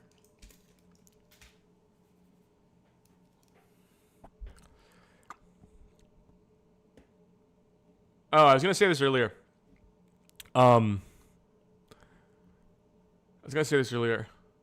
When you're looking at a YouTube video, Andrew Tate has this great line. Andrew Tate, full of wisdom, full of awful shit takes and wisdom. Whenever you spend money, he says in business, whenever you spend money, think about why you spent that money. Don't spend money. I don't mean like think about like what could you better spend it on, but like think about like why you went into. If you go into a coffee shop and you buy coffee, something brought you to that coffee shop, right? Something brought you there. Analyze, think, what brought you to that coffee shop? What does that coffee shop have to offer that others don't? What made you walk into that one and not another one? Okay, very important. Very important is business lessons. It's the same with YouTube. When you click on a YouTube video, if you're an aspiring YouTuber, an aspiring creator in general, click on a YouTube video and ask yourself, what made me click on this YouTube video? And when you stay and you watch a whole YouTube video, ask yourself, why did I watch the whole thing? Look at this. 3 months ago, 1.1 million views. How big is this channel? 400K subs. Right. Here we got The Time 4chan Uncovered an Egyptian Cult. Okay, great title. Pepe with the Pharaoh crown. Come on. Let's see the first 30 seconds. Our story begins in March of 2013, when an anonymous user posted about a mysterious Egyptian-themed private residence on 4chan's X, also known as its paranormal board. Unbeknownst to very succinct. He has that style though, that new YouTuber the style. Users, this post would be the beginning of one of the strangest internet rabbit holes of all time. One which would put the small town of Damascus, Oregon in the spotlight. From brave explorers to strange cultish behaviors to even countless amounts of illegal activities, the story of Oculus Anubis is truly fascinating. And this is how it all began. He's got the YouTuber cadence, and he's got the YouTuber editing down to a fucking T. Like that shit, dude. Our story begins in March of 2013, when an anonymous user posted about a mysterious Egyptian-themed private residence on 4chan's X, also known as its paranormal board. The way it zooms in with the vignette, there's like a way to do YouTube now that is just like, he's got the Burger King foot lettuce voice.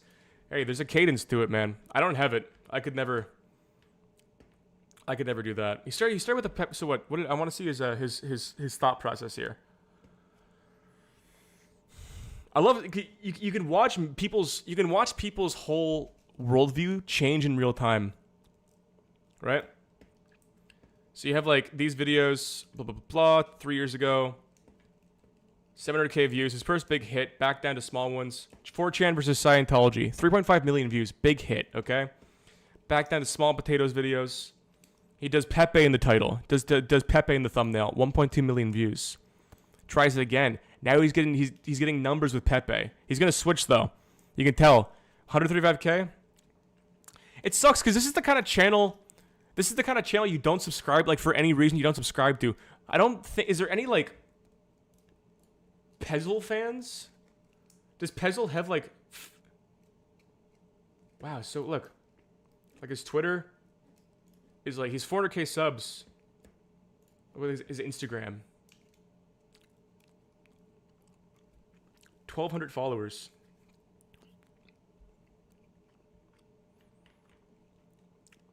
So what I mean is, like, I guess if you don't plug it, but it's like, I've gotten like tons of Twitter followers from my from YouTube. It's interesting because you want to build an audience, right? Like, you don't want to get yourself to, like, look at like Nakey Jakey. Like, the audience, dude, virality is fucking bullshit. The audience and the longevity matters so much more. Matters so much fucking more. Because you're like 1.1 million and then 135K, right? Like, you have these big jumps of views because like no one's sticking around because they're like fans of his channel. They're just like, they see this, they watch it, they click off, they don't give a fuck who made it, right? Shorts. Does he have shorts? See, 4.4. Yeah, he has a bunch of shorts views as well. 17 million. Yeah, 17 million shorts views. That's gonna translate to like tens of thousands of subscribers. I do not give a fuck what you make. It's good to know. You should analyze this shit. If you're in the fucking game, you have to figure out what works and what doesn't work. Shorts, huge thing. Like these like the 17 million shorts views here. The fucking, what does that work out to? That works out probably like 100,000 subs off of a short. You know, those viewers do not give a fuck what you make. Don't make shorts.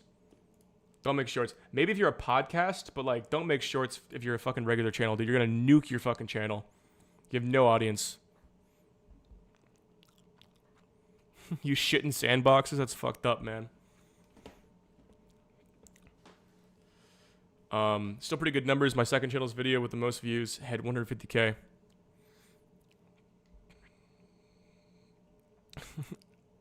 Ray Joseph, you figured it out. You figured out my tricks.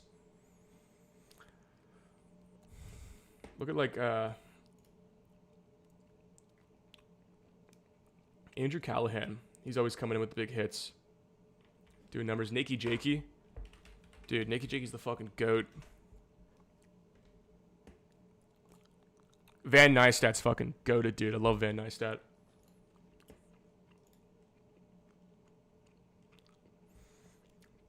This is insane to have like all of your videos have this many views. Like, people just love what he makes, dude. People love what he fucking makes. They love him. They yearn for him. Cold Ones? I watch Cold Ones avidly. I love Cold Ones. Cold Ones, same thing though. They love it, dude. They crave this shit. Cheapest alcohol in the world? They love it, dude. 1.3 million views in 2 days? That's a banger. That's a banger of a video. They don't want to see him travel though. Look, you can see 0.9 times views compared to their regular content.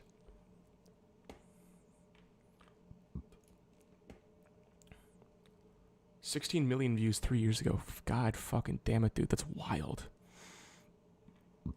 Wild.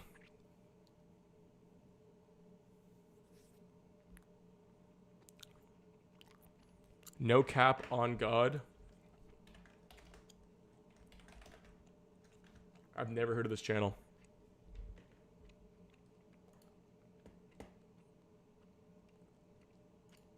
Oh, is this that gay guy that hangs out with, yeah. This guy's funny as fuck, actually. So what are you most excited about for Kamala? Okay, I have 2 black daughters, and Okay, my love oldest is that. 19, and this Is is your her husband first- black or did you adopt him? No, we adopted. Oh my, that is so noble. But like, I love you. You are such a. This is exactly the kind of people I expect to meet here.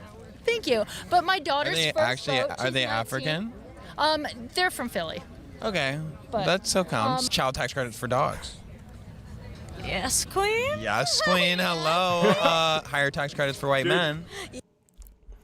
You can do whatever you want if you're gay. If you're gay, you can do whatever you want.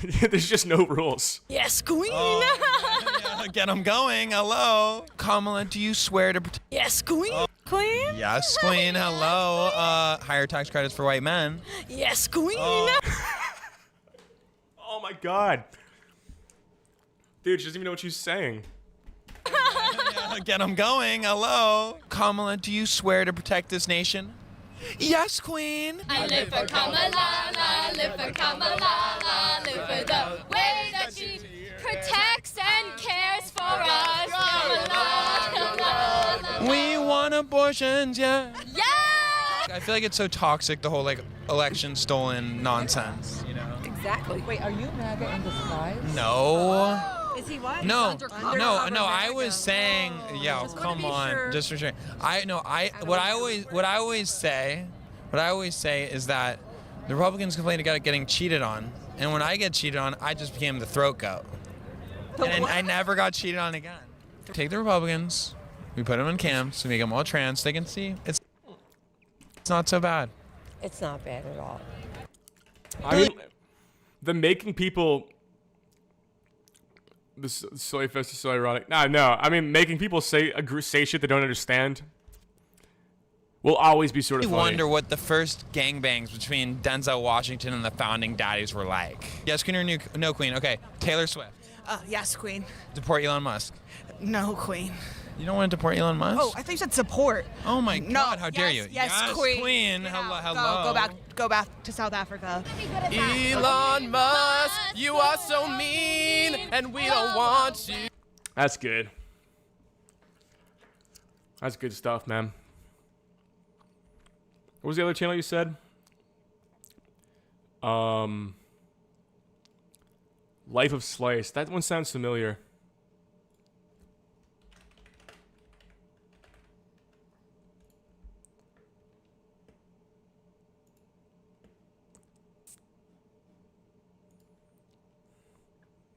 Oh, he came with the bangers. Oh yeah, this is one of these channels, dude.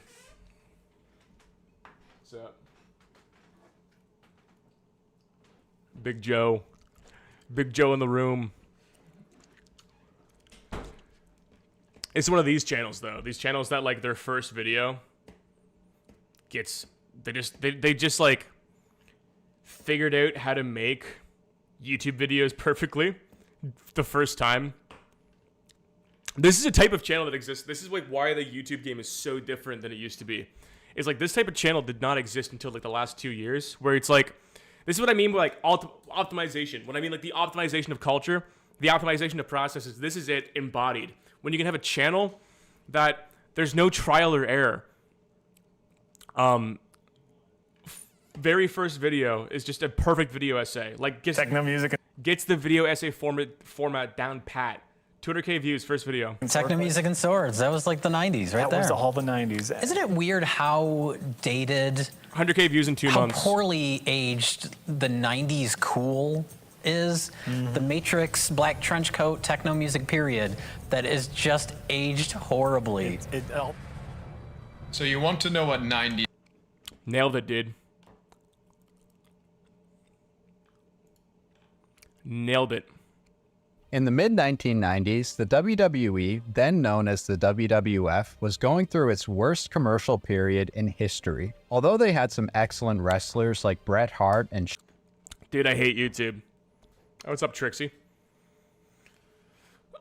Dude, I fucking hate YouTube. If Netflix came to me and said, hey man, we're gonna give you 100, we're gonna give you like, if Netflix came to me and they said, hey, you're gonna make what you're making now, but it's gonna be on Netflix and we'll give you 50K a year. If they're like, we'll give you a garbage salary if you drop everything you're doing and just do it on Netflix instead, 100% I would fucking take it, dude. I hate YouTube. It's such a fucking bad platform. And you're just fighting. Like, you're just clawing at fucking air constantly. Go watch Brandon Buckingham. Brandon Buckingham is a great... I think it's like his channel trailer, actually. Home. Where is it? He has a video called, like, How I Went From 0 to 100K, where he just talks about, like, the fucking struggle of, like, figuring out what works is so... These TV show people, man. They have no idea. They have no idea what it's fucking like. To just get, like...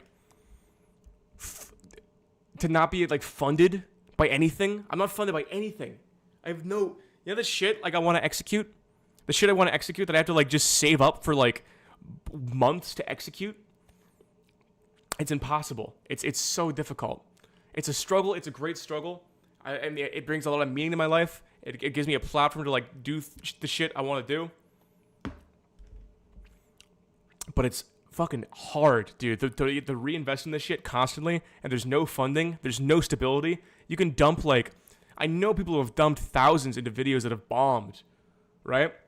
And then meanwhile, you have people on the exact same people on the exact same platform. People on the exact same platform posting, like, gameplay footage and, like, yapping off the cuff about, like, YouTube drama, getting like, you know, hundreds of thousands of more views than you are, when you're, like, dumping, like, hours and hours and hours of research and hours of editing and, like, just trying to make things the best you can every time you make something, like, just only chasing quality. And that's, like, yeah, that's longevity, but it's like, dude, it's a fucking it's difficult, man. It's fucking hard. They'll betray, I'm here forever. Exactly.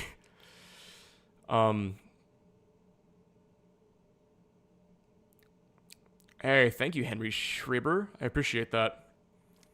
Oh, man, regular car reviews? God fucking damn, I love regular car reviews. Oh, that channel's fucking goated.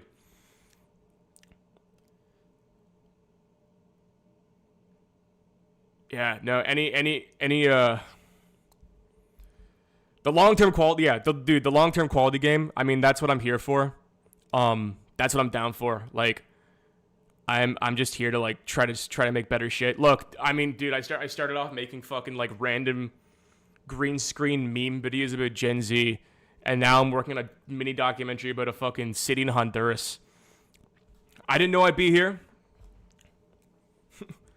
I appreciate Shanty Clips. I didn't know I'd be here, but you know, it's my reward, the fruits of my labor have paid off in certain ways.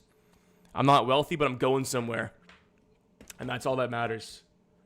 That's all that matters. I know I have a future on this platform. I know I can make good shit. I know I'm fucking talented. It is just, like, it's very disheartening, very, very disheartening to dude, the struggle's fucking real. There's only 51 to 64 million creators on YouTube. Yeah, for real, dude. Just, like, I don't know, man. I think, like, if anybody here is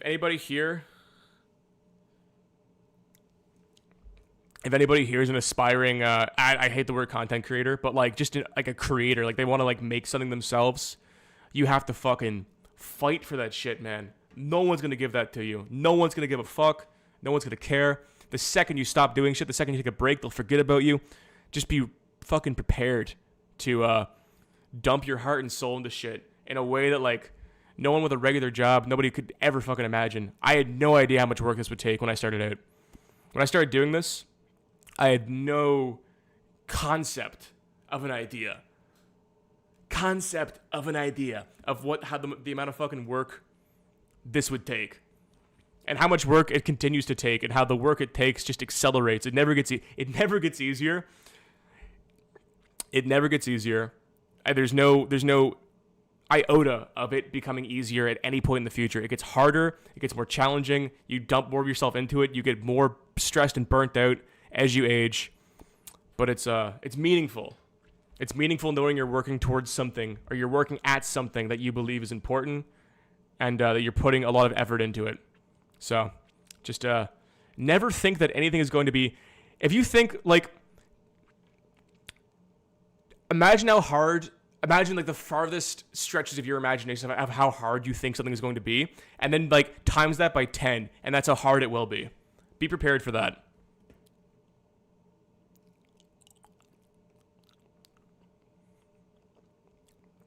Yeah, dude, it's you gotta dump your fucking life into it, man. I'd love to have a little bit of a. That's the goal. I mean, eventually, I see myself having. I think my like I liked keeping shit small and simple. When I was at Destiny's studio, and just like the amount of like bickering and logistical work they were doing with like mics and cameras, that was like that seems so frustrating. I never want to reach that point. I never want to reach a point where I'm like organizing people. My ideal team would be like a research assistant and my ideal, it's like in a perfect, like, I mean, literally a perfect world is I can get a video out, a half an hour video out every 2 weeks. I have a camera guy, I have a editor, and I have a research assistant. That's it. Small team. I could do anything I wanted to do with just those 3 people and like an extra camera. Would be amazing. But that's the eventual goal. But I would never scale it up to like content farm level. And I never want to post more than every 2 weeks. Weekly, people get fucking sick of you. Unless you're doing like news or drama or like coverage that requires you to like be constantly commentating. Unless you're doing something that's like commentary, making like a creative asset, making it intellectual property. That's like people just get fucking sick. It's a every 2 weeks. That's the I mean, Nakey Jakey has a dad of like every month or like every 2 months where it's like everyone's there for it. Everyone wants to see it. You guys I'd lose, dude. If I posted weekly for 2 years, I'd be down to like 1,000 views a video. People get so sick of it.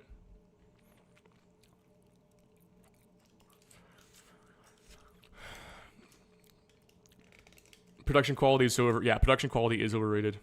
Production quality is so overrated. Look at like Bald and Bankrupt. That's one guy.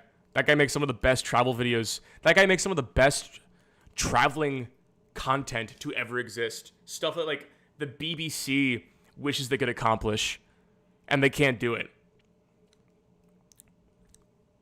Shanty Clips, I have a podcast, Horseshoe Theory, with Greg. Me and Greg have a podcast together.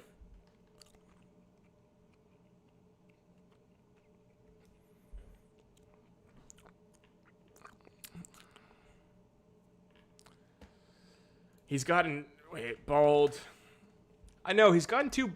Look, man. I want to see different cultures. Ah, dude, he's killing it. 4.2 million subs. Like this shit, right? I don't want to see him like this video.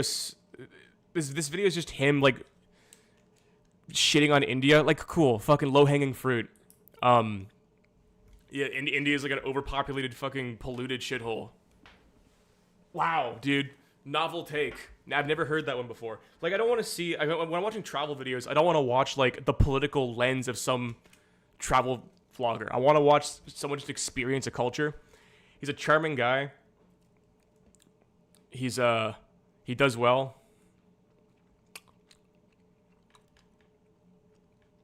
I like that. I like it a lot.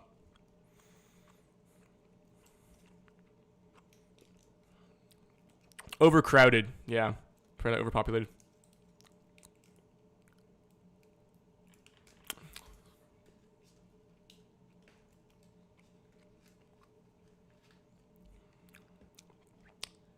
DJ Peach Cobbler. That sounds interesting. Wait, what is this?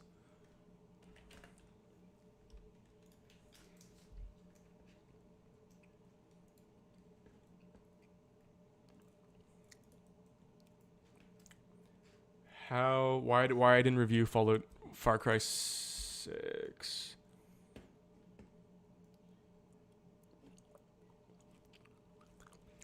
Blue Jay.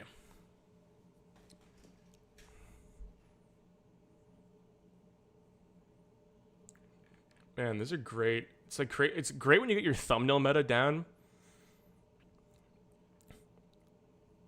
See, this is a consistent audience. This is a consistent audience when you get like when you can just do like dog shit thumbnails and they get views. That's a good audience. Not dog shit, just like that one right there. That's like a bad, objectively like aesthetically ugly thumbnail, but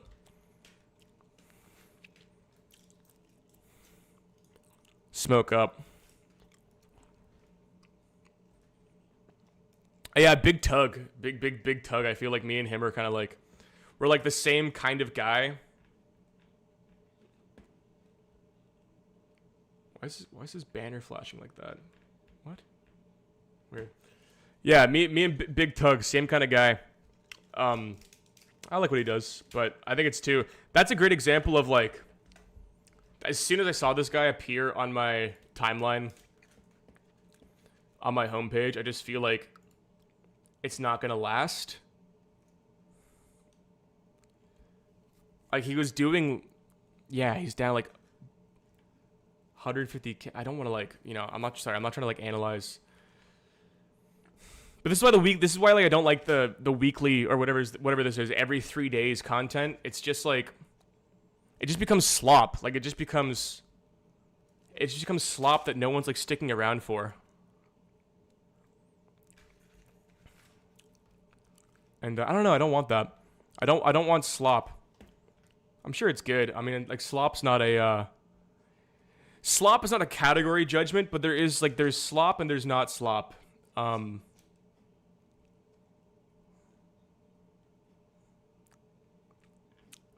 don't know. Slop's fine. Slop needs to exist.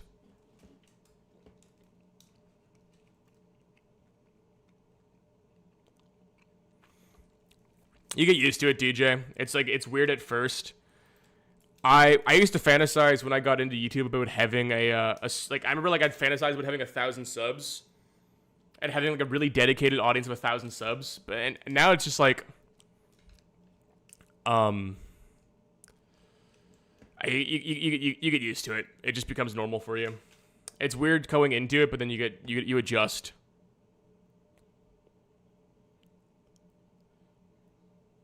Joel, yeah, that was sort of my methodology going into it. YouTube is a great way to meet people. Like if you make dope shit and you can make it do kind of well, you're gonna get fucking cool people watching it. You're gonna make cool connections. You're gonna know cool, talented people. It's really great for that. It's like the biggest way that YouTube's changed my life is the people I've met through it. 100%. 100%.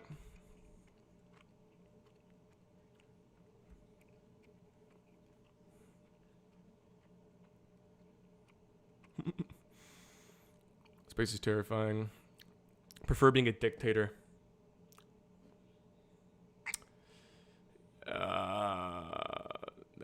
Dictator would be stressful, dude. You have to be on all the time. I could not be on. I could not be on all the time. Comments on 2Mad.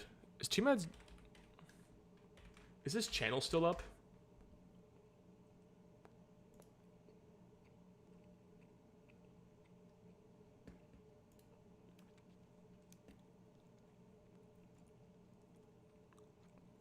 Oh, man. God damn. Guys, I have something to admit. I have something to say. I don't want to say it, but it's some real. Guys, I've been elected CEO of Radio Shack. Yeah, I finally got my swag on.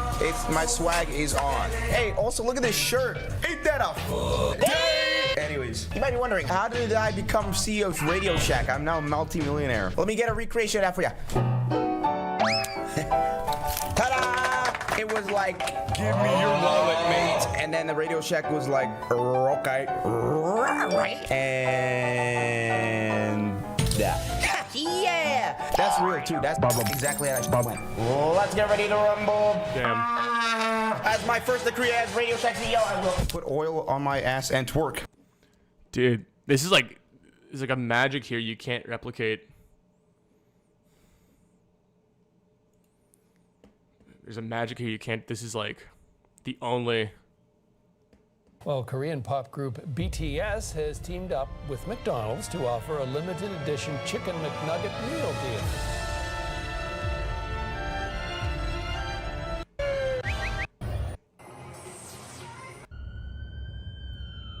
Bro, this shit's like so fucking genius.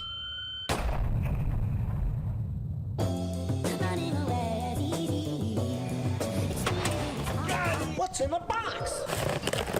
We got Burger King. Order. Oh, damn, it lights up. That boy got RGB. It's like them shake-up shoes. Look at that. I am dripped out to the maximum degree. Literally 70 degrees of drip. I know what I must do, but I'm not sure if I have the strength to do it.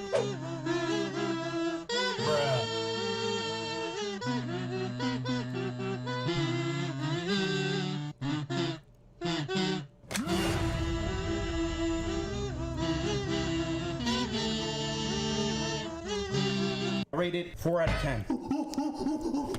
Give me the memes. Give me those classic Too Mad memes.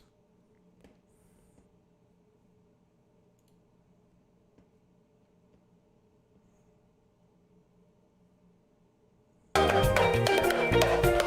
to Two Man Unboxing. My name is... Here's our first package addressed to... Lee Jun-hyun of CO BTS Twitter. Anthrax in this bitch. Anyways. Divorce hurts children. Facts. It's cool to be a virgin till marriage. Facts. Child abuse. Facts. Waterboard. CD in here as well. Let's see. The Worst Air Disasters Compilation xddd.mp4. Thank you very much, Mr. Sir BTS on Twitter. Proof of God's existence? Let me just read this. Alright, facts. Thank you. Next package. Funny bruh. The fuck underwear. This shit's cutting edge, dude. Putting this on for the...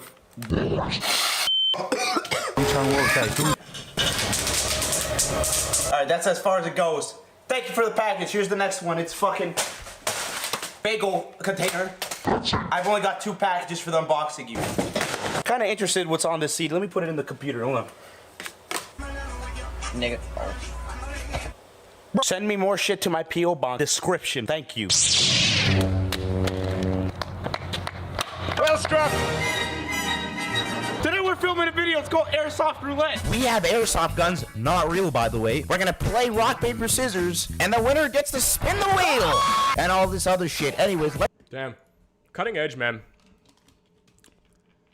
Cutting edge stuff. Play the Zoom video.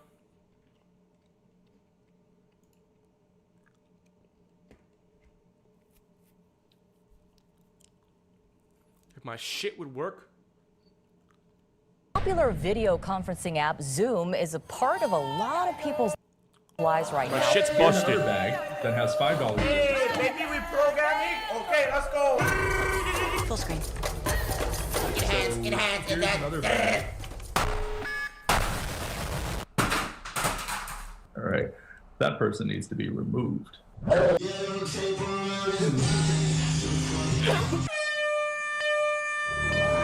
Who is this? I am Ashashamya from Wuhan University. I am new transfer student, and this is my brother.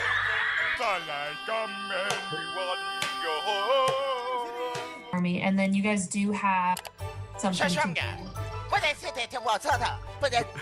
Come from Japan. You know who Joe is? Oh, no. Oh, you don't know who Joe is? No. Joe Mama. What is this class okay, about? let's let some people get signed in. You guys said Spanish, right? Hey, Google. Play Despacito, please.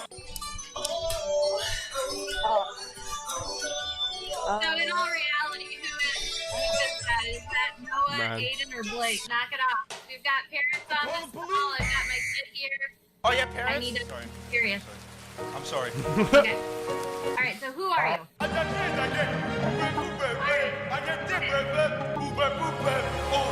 not do any of that school bull. Eat the mushroom from the ground. No school. Eat the plant. Live in the bushes. Ignorant savage. My 11 guys. I'm sorry, guys. That was an incredibly ignorant and primitive. We 21. Excuse me one moment here. I am about to Don't excuse me. you guys will be signing back in. You guys, but I loved it. I need the cure, man. Hey, you might be wondering where my hair went. God. Shit. That's genius. It's truly genius, man. So sad. It's so sad. These people come up who are just committed. Who live for it, man. Who live to entertain. And they only last so long. At least Filthy Frank. The good ending. God, man.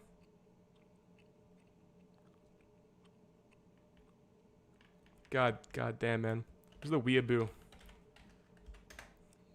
I thought this shit was crazy. I remember the first time I saw it, 41 million views, man. That's crazy. This is just never gonna happen again. This is never gonna happen ever again.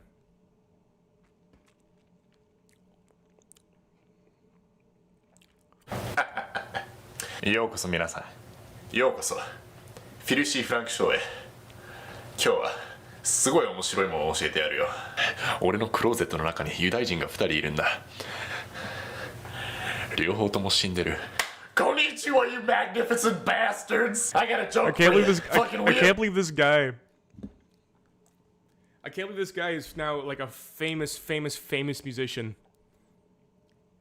Like he's just like on a like more famous than he ever was on YouTube. Is fucking baffling. Who's go to Japan and be like, where are the subtitles? Now today I want to talk about an issue that affects us on a global scale.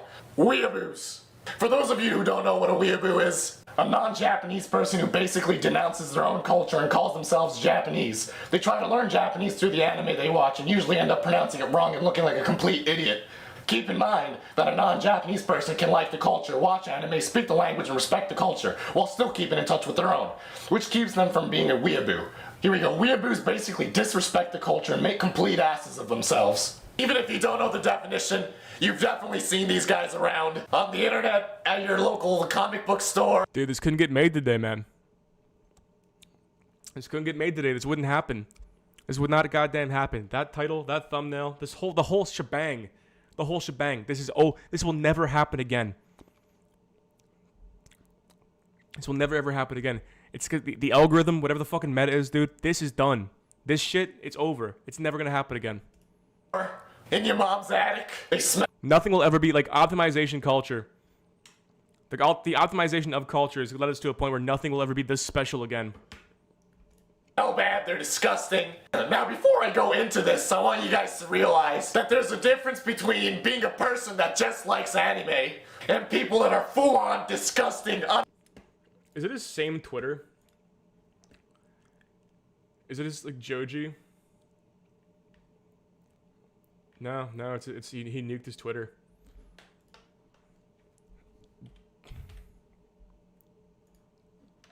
Look at that. Wow, man, that's wild.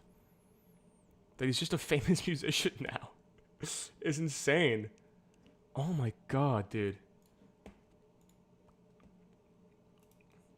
What's his IG?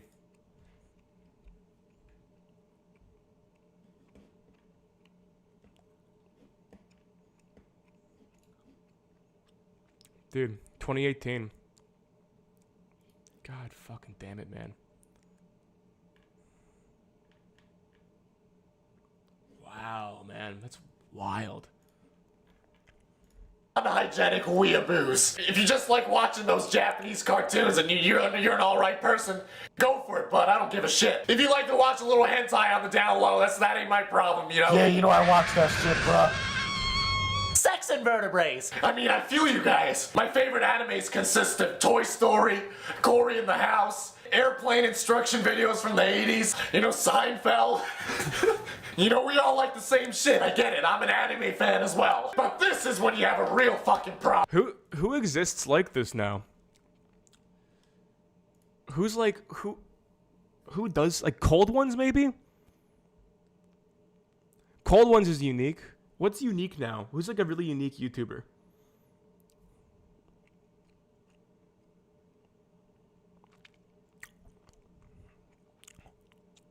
Who's really unique? I'm trying to think. Like just someone that stands out entirely. Like someone that is just like nobody else.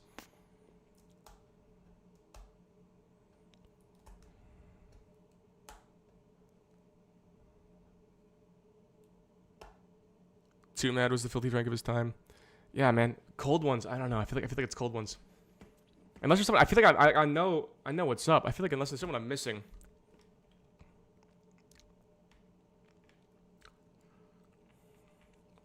A cultural creator, you know?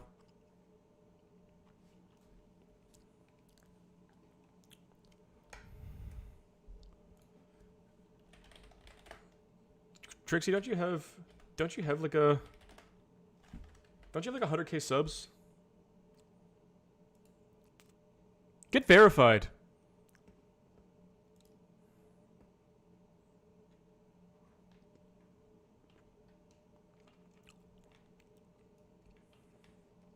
What's your most popular video? Oh, the anime reviews.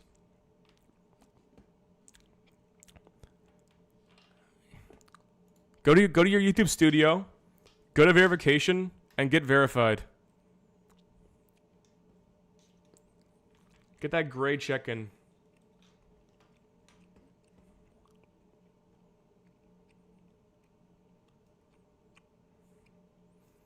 Are you? What was your last most popular video? What, 1K views?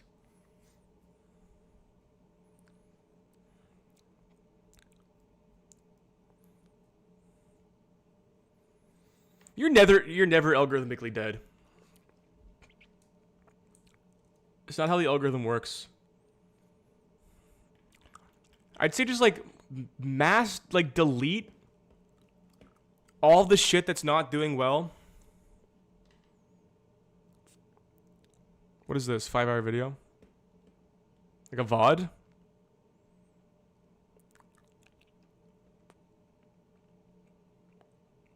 I'm Trixie the Golden Witch, and this is Tomb Raider. I really like this game, and I've been a fan of it. I think just do what dude. If your channel, like, if you're really struggling, try to do what you did before. I think, like, just go back to, like, what worked and replicate it. Like, these worked for a reason. I guess they are, I mean, the game's different. I guess they are, like, 8 to 10 years old. I don't know.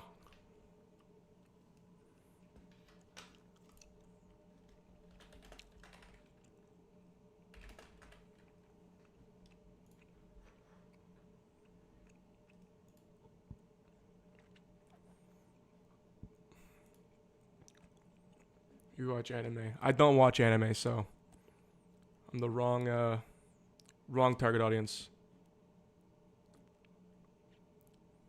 Yeah, this can grow. This seems like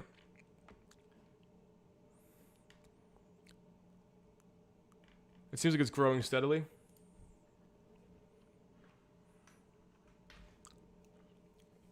I love Alex O'Connor. Alex O'Connor's a fucking goat. Alex O'Connor is a fucking goat, dude. I love that guy's shit. What time is it? 10:30? Guys, I've been going to bed early. I was out at the gym. I had a big gym session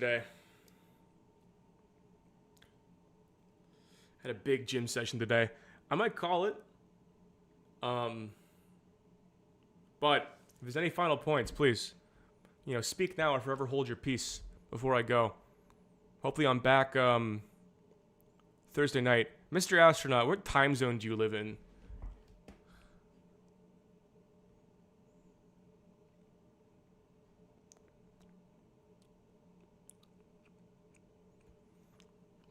YouTube's pretty dead, man.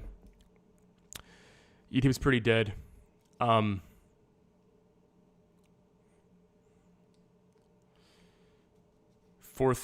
Oh yeah. I don't know. I don't fuck with caffeine after 4 p.m. a.m. Oh gee, no. Go to bed, dude. Don't make yourself a coffee. Go to bed. Yeah, YouTube's pretty dead. YouTube's pretty dead. In a weird way, it's just a different game. I think it's much harder to get an audience, to keep an audience. You don't have no idea what people watch you. You have no idea what your audience responds to. You have shit that pops off. You try to replicate it, it doesn't pop off again. It it's 'cause it's everything. I just don't. I don't know. I can't begin to know. I can't begin to know what's wrong with YouTube. I'm just trying to make dope shit. Hopefully, I fucking dude. I'm praying that this documentary, that this mini documentary does well. I'm fucking praying this mini documentary does well. It's a big weird side step for my channel. I want to do it. I want to do travel stuff. I want to do investigative journalism. So bad. So bad. So much more than what I was doing. And I'm just fucking, I just, if, you know, mark my words right now. I'm going to be the happiest man on the fucking planet if this video gets like 100K. I'll be happy. 100K, I'll be like, okay, this, I can see what this is. I can see that I can replicate this. Like, I have shit that's bombed. My second last video fucking bombed. If this does well, and I can replicate it and keep it doing well, 100K means it's replicatable. 300K for my channel size means it's successful. It means it's like, this did good. This did very, very good. 300K would make it my third most popular video. That signals to me like, okay, an audience wants this. There's a space for this on the platform. I'm doing something unique. Anything over 300K is just like icing on the cake. If this video, for the love of fucking God, I'm gonna put my heart and soul into this video, like my literal fucking heart and soul into this fucking video. And if it can do 300K, I'd be fucking elated. I'd be like, oh my God. I'd be like, fuck, dude, I found it. I figured it out. I finally fucking did. That'd make me so happy. That'd make me so goddamn happy. 100K is fine. Less than that, I'm gonna be very like upset.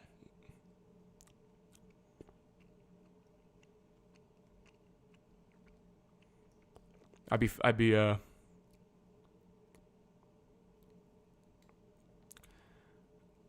video with meme analysis. Yeah. But it's like not really, I don't know. I like figuring things out, and I like praxis. I like getting first-hand knowledge. I like seeing things. That's like the value I want to add to, I need to find the intersection of like value to add to my life and value to add to an audience. The like research niche shit, philosophy stuff like does not fulfill me at all. It just does not fulfill me. If I can, I swear to God, if I can make this Honduras video good, and if I can tell a story and the story does well and the video does well, I'd be elated. I'd be fucking like to the fucking moon happy. I'd be so happy. I'd be so happy. I'm manifesting it. Cultural critiques that hit a nerve do pretty well, like critiquing how synthetic and ugly everything's become, and how architecture has become so uniform and ugly. Yeah, that shit interests me. That's what I really want to do. That's what I want to do.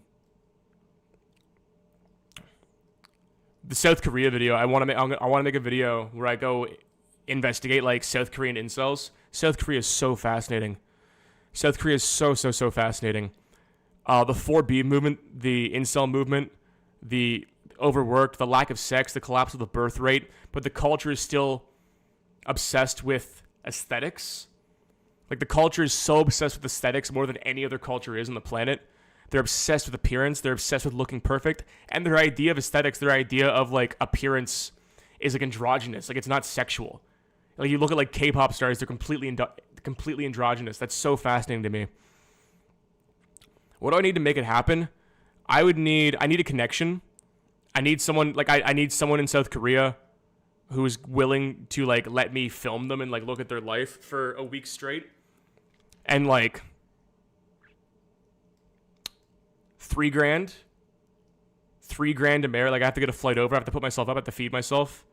And I need a connection. Like one connection in South Korea with like a South Korean like incel type. I don't want to say incel because it's a very loaded term. But, you know, a sexless kind of South Korean who's given up on life, who I can just go, like, speak with and get an idea of the culture and get a perspective and then just, like, the money to get there. Pull it off 100%. But that's, like, my dream video right now. That's so fascinating to me. And that's something I really feel like I could add to, like, dialogue. I could add to discourse with that video. Because South Korean culture is so fascinating.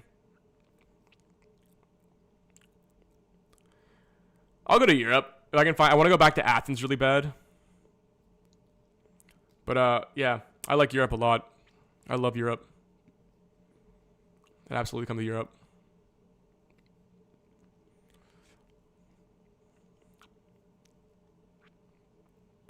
South Korea, yeah, South Korea is fucked, dude. It's such a fascinating culture.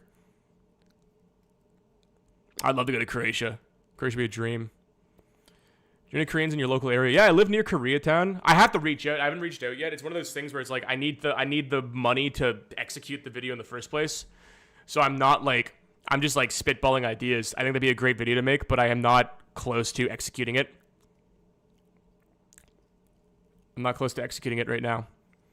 But that'd be really cool. But yeah, no, the Honduras documentary. I'm hyperstitioning it. It's gonna do really well. It's gonna do very well. I'm feeling good about it. I got good information. I think I have good execution. I got a good story. I'm feeling very good about that video. I'm very excited to make it. At least for just the process of making a piece of investigative journalism that only I could make. So I'm pumped for it. Anyway, that's probably all from me. That's probably all from me tonight. But I'm hopefully going to be back Thursday. Thursday is going to be the book club stream is going to be Thursday afternoon, 4 p.m. And then I'll probably stream. I don't know if I'll stream that evening. I'll probably stream that evening. I'll do a regular stream as well. We'll see. We'll see. Maybe Thursday. If I don't do Thursday, I have to wait till Sunday, though, which I don't like waiting that long. I can wait till... It's only Tuesday. I could do Sunday. Probably Sunday. Anyway, I'll let you know. Thank you guys for watching the stream. I'll talk to you soon. And never kill yourself.